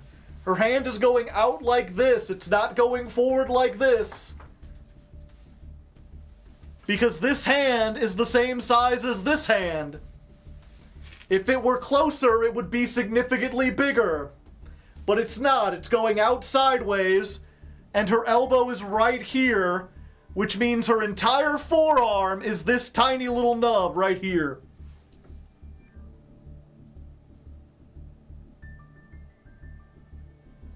Sage channel. This person has more than me.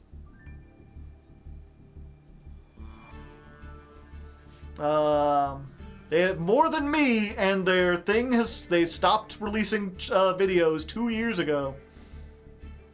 What's their most popular video?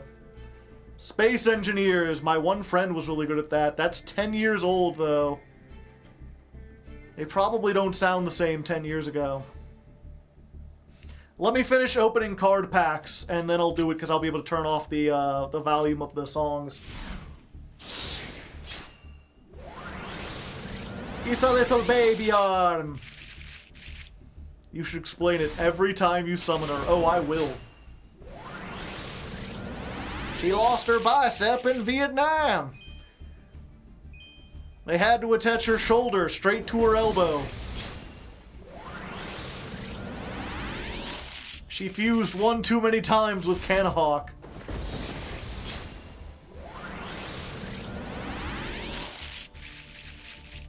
She got her arm stuck in the Duel terminal that wouldn't let go. They had to use the jaws of life. Well, they wanted me to play Tenpai, chat. You chose the wrong deck, what can I say?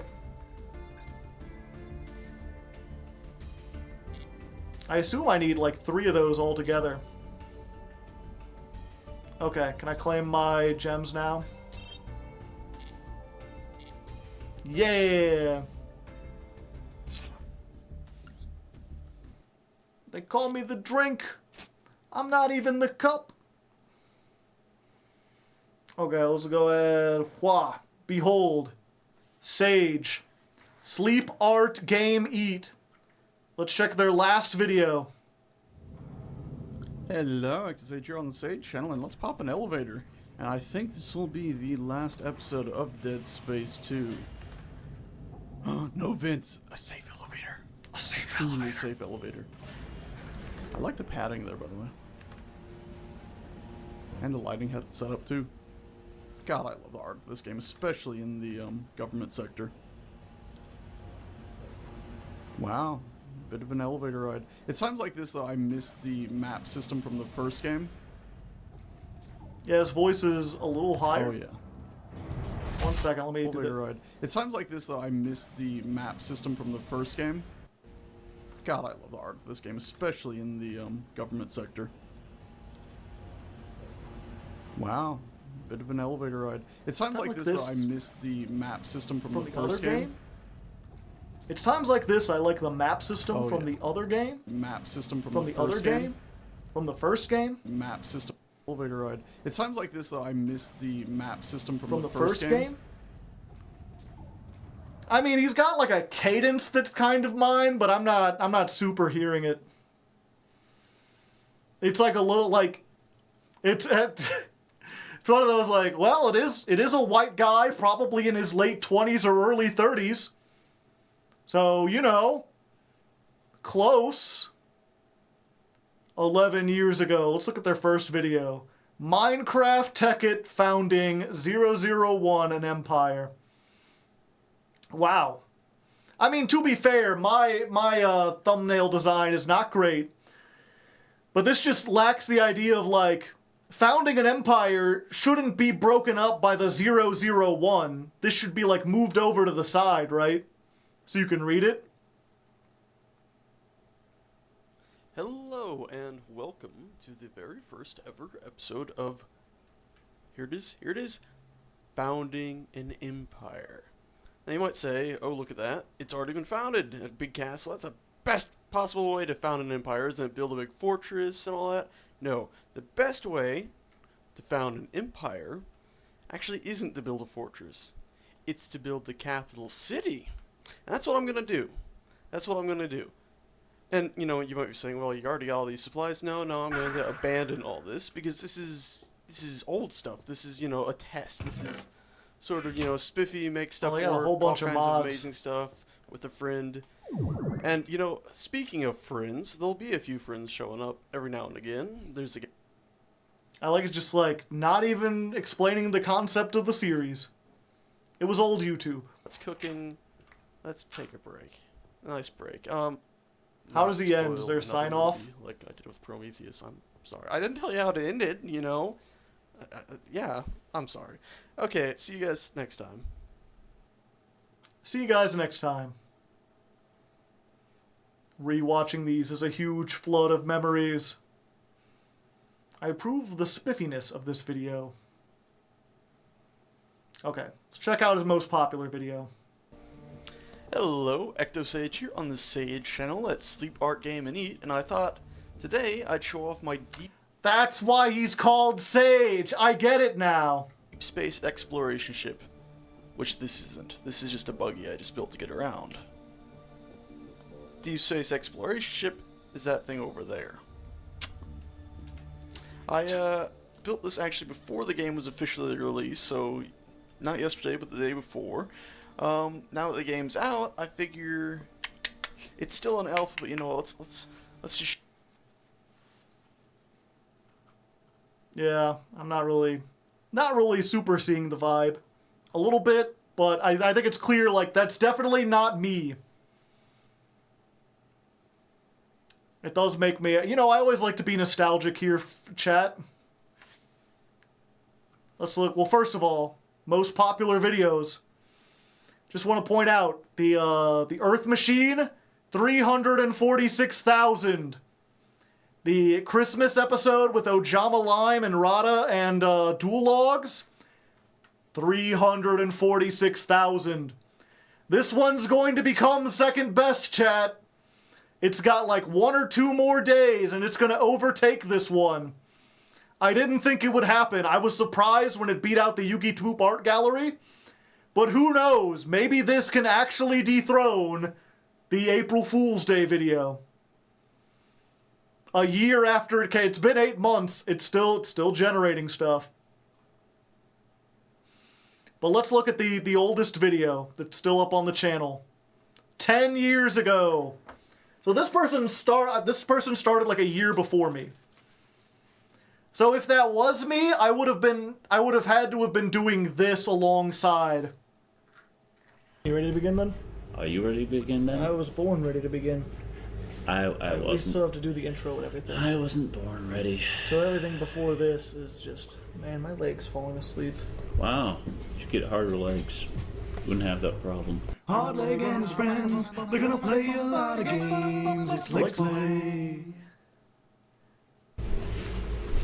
What is up, everybody? Hardleg just got up. Me and Stoic Steve playing Worms Revolution. Oh, the cringe. Was that Aimless? No. Aimless James didn't show up for a long time.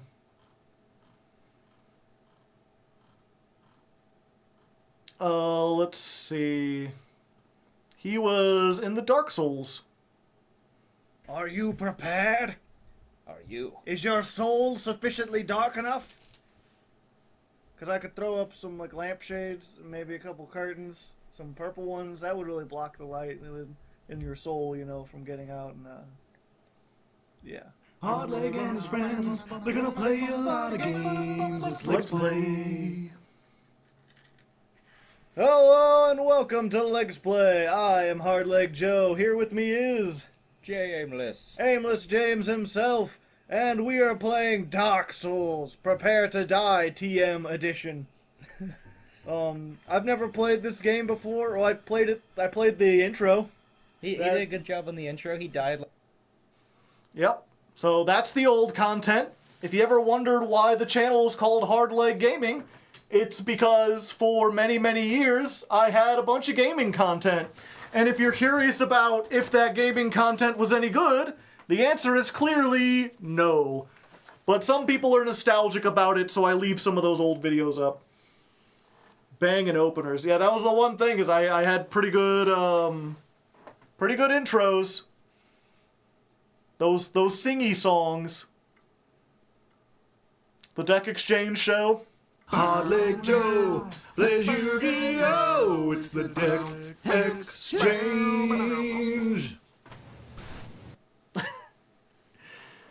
Come in right when I say something? No. Awkward silence first. But, I guess, welcome, Internet, to the first episode, if we put it up, of Deck Exchange.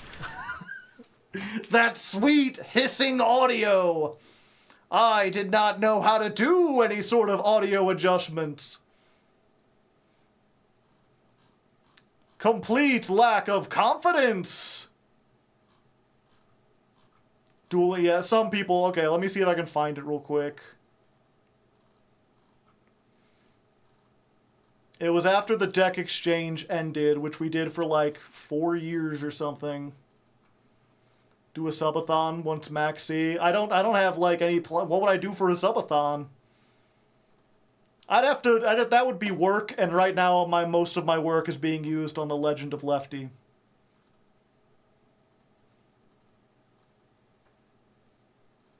Yeah, what a deck. Okay, here we go. First episode of Deck Build Challenge. Traps only with Jay Aimless. You remember him. building decks the hard way. Have fun with Hardleg. It's time to listen music. It's the Deck Build Challenge. Hey, what's up, you Starburners? Welcome to the Deck Build Challenge, where each week two combatants face off with strange themed decks. I'm Hardleg Joe. Joining with me today is my sparkling co-host, Aimless James. Super sparkly. So sparkly. James, why don't you tell the people what our challenge is this week? Is Hardleg an innuendo? No. Wasn't meant to be. A lot of people think it is, but it was not. And so the one guy's like, sorry I went on this tangent. No, it's fine. We were done dueling anyway. I didn't have anything else to do. Might as well take a trip down memory lane. Someone else asking, do you still talk to your Hardleg boys? Some of them. Let me, real quick again. You ready to begin then? Just look at the Legs Play intro. So, CB Radio I still talk to. In fact, I was on the phone with him earlier today. We still hang out. I've been teaching him how to play Alestrals. Stoic, me and him aren't really friends anymore. He just, one day he's like, decided he didn't want to talk to me anymore. I was like, well, if you ever want to reach out, I'm still open, and he hasn't reached out yet. Deadleg I still talk to. He's cool. We don't hang out as much, but we do hang out. The problem with hanging out with Deadleg is that he doesn't have like a car. So, and I he used to live like a block away from me, so it was really easy to go back and forth. And then once I moved like out here, it's been much harder to hang out, but we do still hang out. Bardbreaker we still hang out with. Not very often. He was working a job where he was like a manager, and he was basically working like 6 days a week and had to be on call on the 7th day. So for like a year and a half, he couldn't like hang out at all. And then he switched jobs recently, and we've been trying to hang out again more, but we just haven't been able to find a time. Fish Criminal, nope, don't hang out with him anymore. Bootleg, yeah, Bootleg, I also learned, Bootleg and CB are still like, they come over once a month, once every couple weeks. We play, Alestrals. That's so rough, been there, yeah. Jimbles and Rada. Rada was never like, what was it? When I say like Rada was never my friend, it sounds like me and Rada had like bad blood or something. But it's like, no, we just never really chatted all that much. We actually don't have a ton in common. We did a couple crossovers, but I think of Rada more as like a cool coworker. He's a cool coworker that I got to do some projects with a while ago, and I would love to do more projects with him. But for one reason or another, he just doesn't seem all that interested. I think mostly because his like Yu-Gi-Oh content in general, he's been pulling back, trying to work on more regular game content and other stuff, doing things in his daily life, which is respectable. I like to see people working on artistic projects. Did you mention James? Oh yeah, James.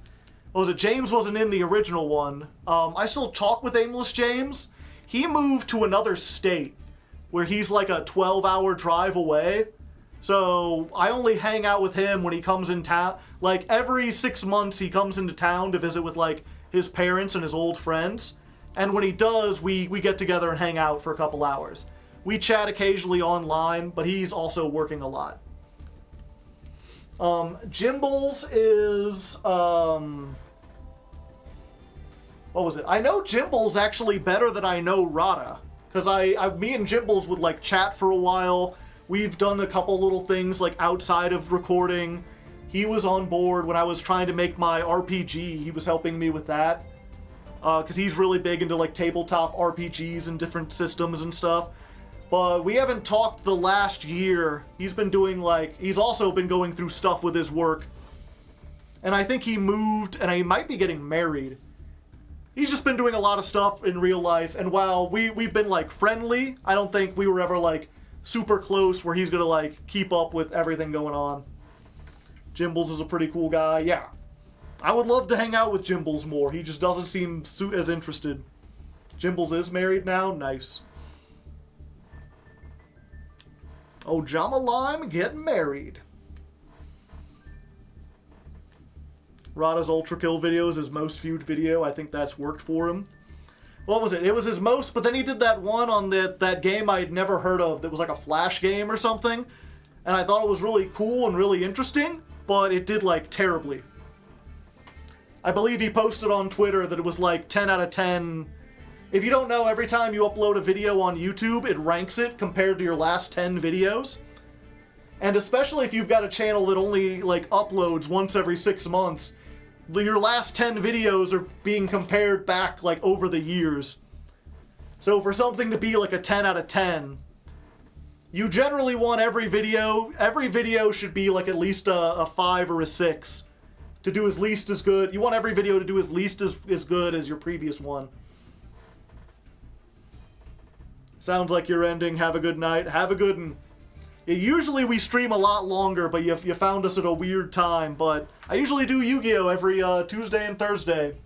So follow if you like that, and there will be more Yu-Gi-Oh! The White Chamber, yeah. It was really interesting, but it didn't do very well, unfortunately.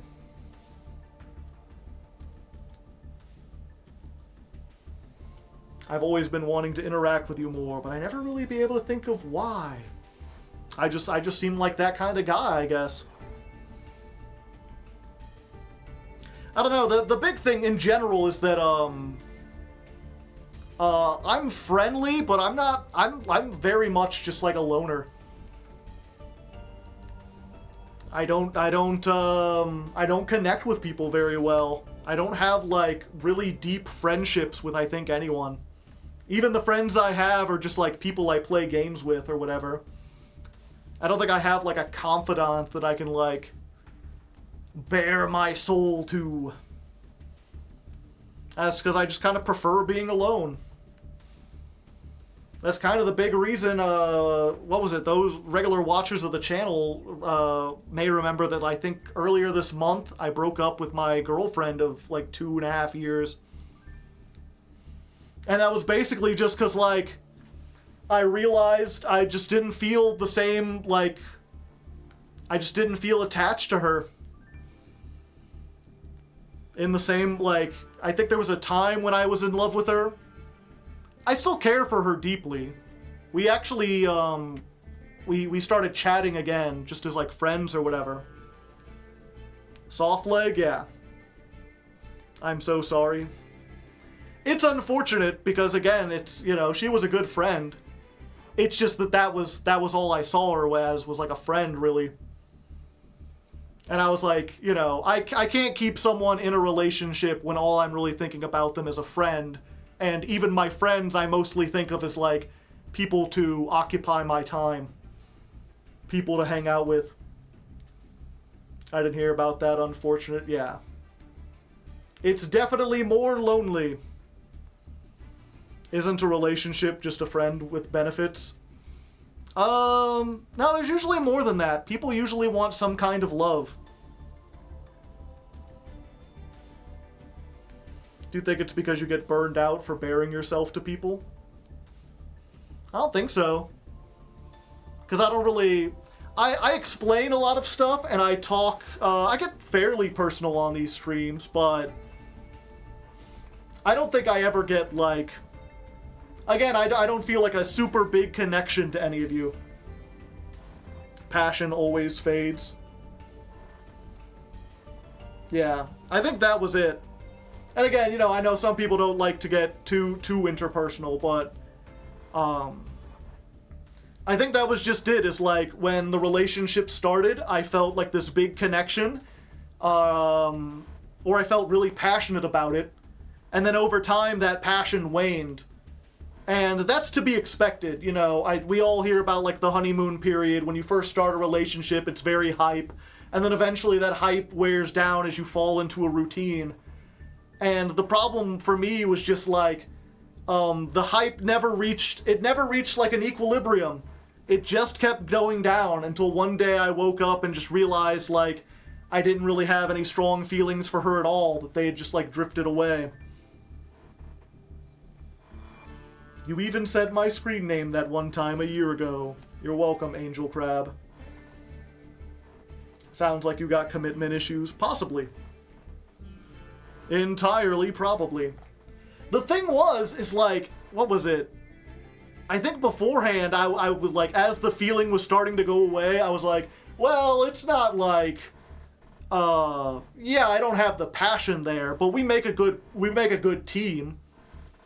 If I have to live my life, it would help to have someone alongside to, like, help me do tasks and just be a partnership.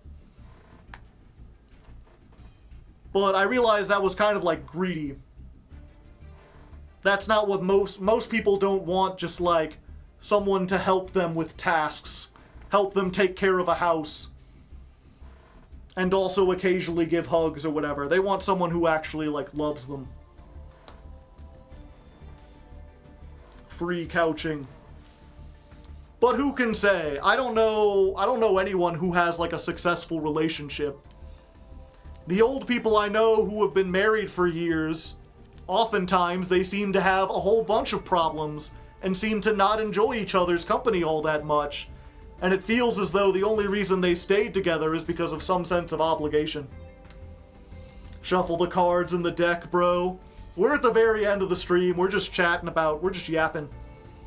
There ain't gonna be no more Yu-Gi-Oh! If you want Yu-Gi-Oh! Come back on Thursday. We'll be doing some more there.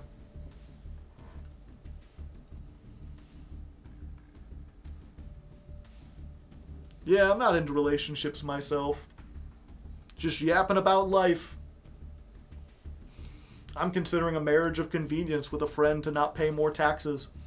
I mean, that's the thing, right? Like, as long as you and your friend both agree that, like, that's a convenient thing, go for it. And it's just about finding someone who's on that level. What happened with Soft Leg? We broke up. We broke up, and then we didn't talk for about 2 weeks. And I was like, I would still like to be friends because I like spending time with you, even if it's not like a romantic relationship. And she was... At first, she was like, no, and then she's like, after thinking about it for a while, sure. And so now we watch Star Trek together. That's like our big thing. Is every couple days we get together and watch Star Trek. She's my Star Trek buddy. We're both Trekkies. Emotions are hard, yeah.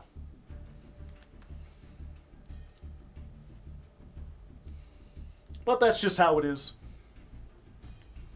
I forget how we even got talking about this in the beginning. Just like your leg, yeah. Breakup buddies. You watch any of the newer Trek series? Not yet. We're still going through the old ones. What was it? It was funny because when we started, we were just looking for something to watch. We were going through different animated shows because we both like animation. And I was like, I heard this Lower Deck show is pretty good. So we tried a couple episodes of Lower Decks, which is the cartoon comedy Star Trek show. And I had never watched a whole lot of Star Trek, but I've watched a lot of reviews. I've had it on in the background. I know a lot of lore about Star Trek. And even just having this like basic knowledge, Lower Decks was like hilarious to me. But she didn't get it at all. And I was like, well, I feel like in order to get it, you have to know some stuff about Star Trek. And she had never seen like anything about it. She just kind of knew like Kirk and Spock and Picard, like the main people, but she didn't know anything else. So I was like, let's go through, like watch the 10 best episodes of Next Generation. We'll watch like the 10 best episodes of Deep Space Nine, the 10 best episodes of Voyager, and then we'll come back to Lower Decks and see if it's funnier now. Worf. Yeah, so we watched like 10 episodes of Next Generation, and she found that was okay, and then we started watching Deep Space Nine and got super into it, and decided we were going to watch the whole series. So we spent the last like 3 months going through that. And then again, we went into Voyager, and just been watching every episode. We used an episode guide for Deep Space Nine where I skipped through a bunch of stuff. And she's like, I kind of like this show now. I just want to watch everything. DS9 has that effect on people. DS9's great. Voyager's not as bad as Voyager is, it's got a different tone to it. It doesn't, like, take itself nearly as seriously. But if you just like silly science fiction stuff, and you don't care about the fact that, like, oftentimes the science makes literally zero sense. Voyager, the characters are, like, well-written enough that you can get invested in their stuff.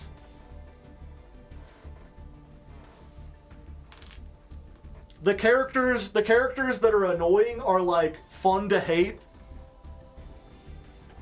Which one has Charles Xavier in it? That would be the Next Generation. Voyager has more of a Saturday morning cartoon vibe, yeah.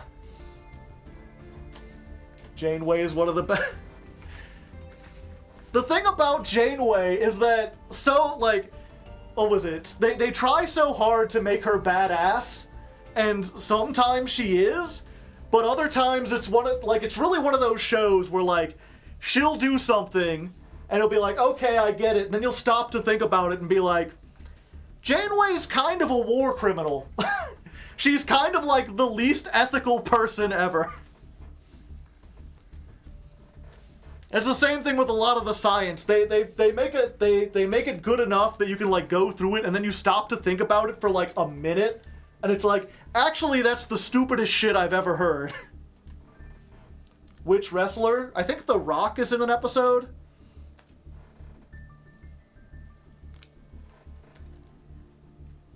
She literally murdered Tuvix. Yeah, so it's, I mean, I guess this is a funny little sci-fi thing. If you don't know, in the world of Star Trek, they have teleporters. They call them transporters. And they work in the show by dematerializing you atom by atom and then transporting those atoms across a distance and reassembling you. And every once in a while, there's like a weird transporter accident. In the case of one episode of Voyager, two characters, Tuvok and Neelix, both transported together, and something about their pattern got like disengaged or like disconnected, and the transporter ended up combining them into one person.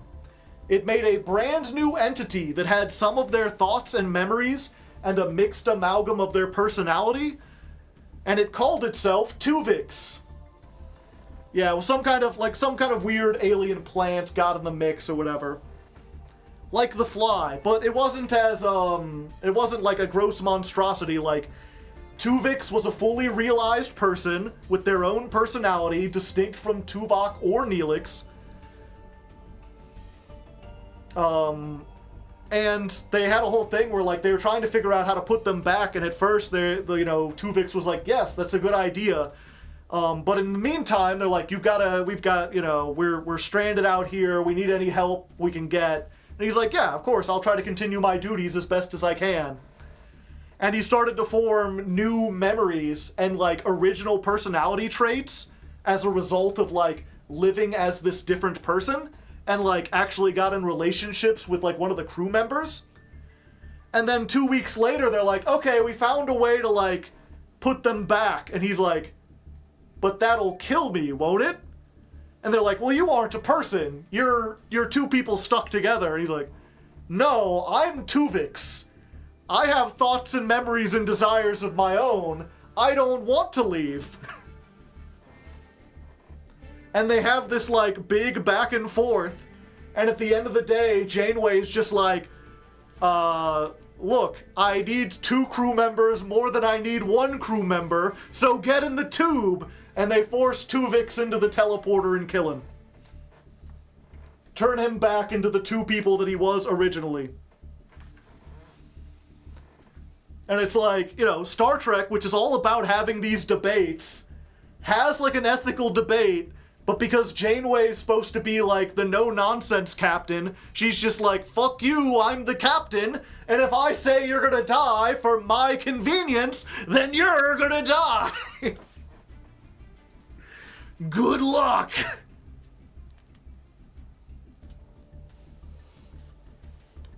If it divides the crew and it was Tuvix who decided to do it, yeah.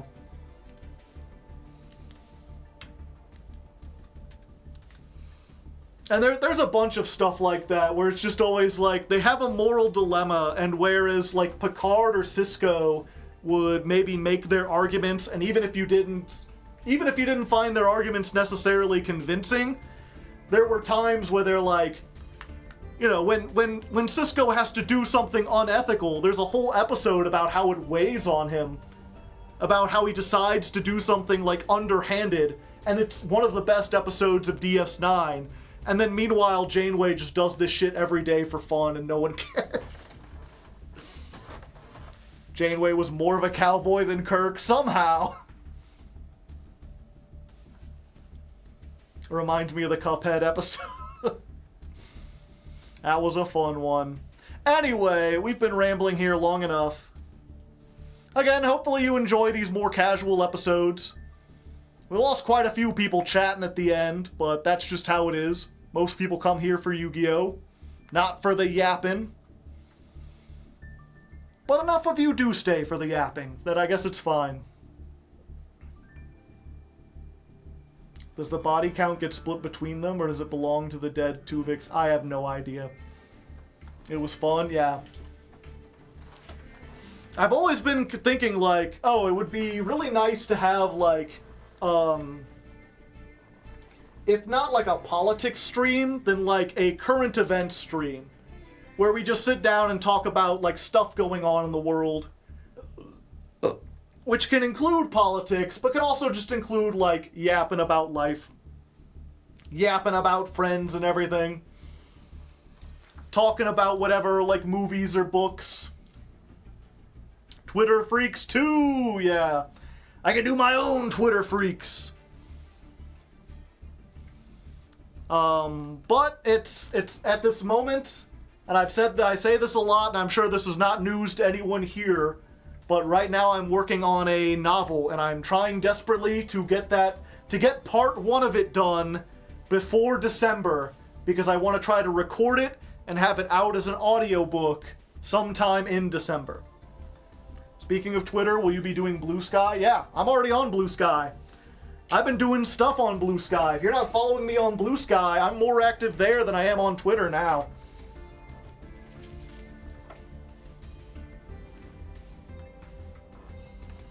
But yeah, just for those of you who don't know, my novel, The Legend of Lefty, is coming along swimmingly.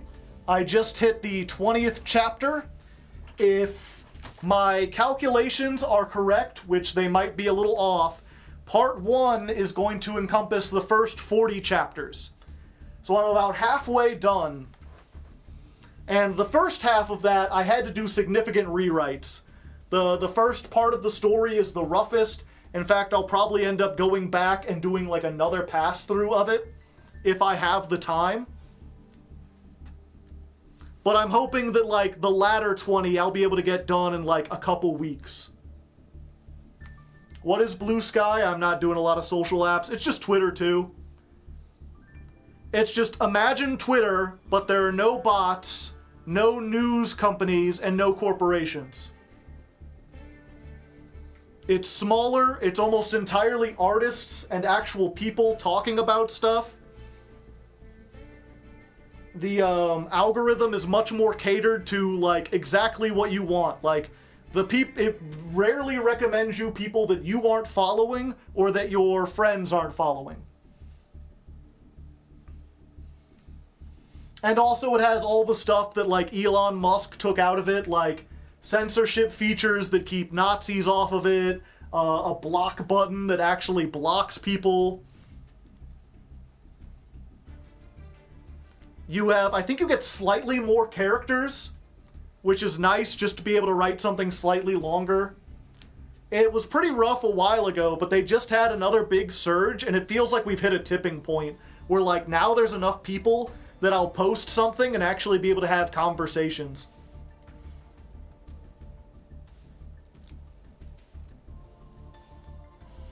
You don't see rage bait articles that make you want to curl up in a ball and die? Yeah. I think it's neat if you use stuff like that. Yeah, I don't think I would use it if I wasn't a content creator. But it helps to reach out to people and get people engaged and remind them that I exist. Twitter's been kind of Twitter's been imploding for like 2 years. I remember when Elon took over, I thought it was going to be done within 6 months. And I never realized how long it would take the Titanic to sink, essentially. That shit's been like a slow-motion car crash that just will not end. What's good? We're just ending things. We're wrapping things up. We keep getting distracted. I guess real quick, I can go ahead. We'll put the link for the Blue Sky. Let me see if I can find my profile. Yep, what was it? For a while, Blue Sky, the only way to sign up was if someone else gave you an invite. And once you were invited, you got like a new invite code every 2 weeks. So it was very small. They were like strength testing it. Now it's public. So if you want to go over there and follow me there, there's the profile, Blue Sky, hardleg.bluesky.social. And if you scroll down through my feed, I've reposted, someone put together a Yu-Gi-Oh! Community starter pack, which is basically all the Yu-Gi tubers that that are like active have been put into a big list. So you can go follow MBT's there, Luke Von Karma's there, most of the VTubers like Leah Asimov and Maple are there. So you can scroll down and find that. I've also been posting, as I was saying before, links to my novel that I'm writing.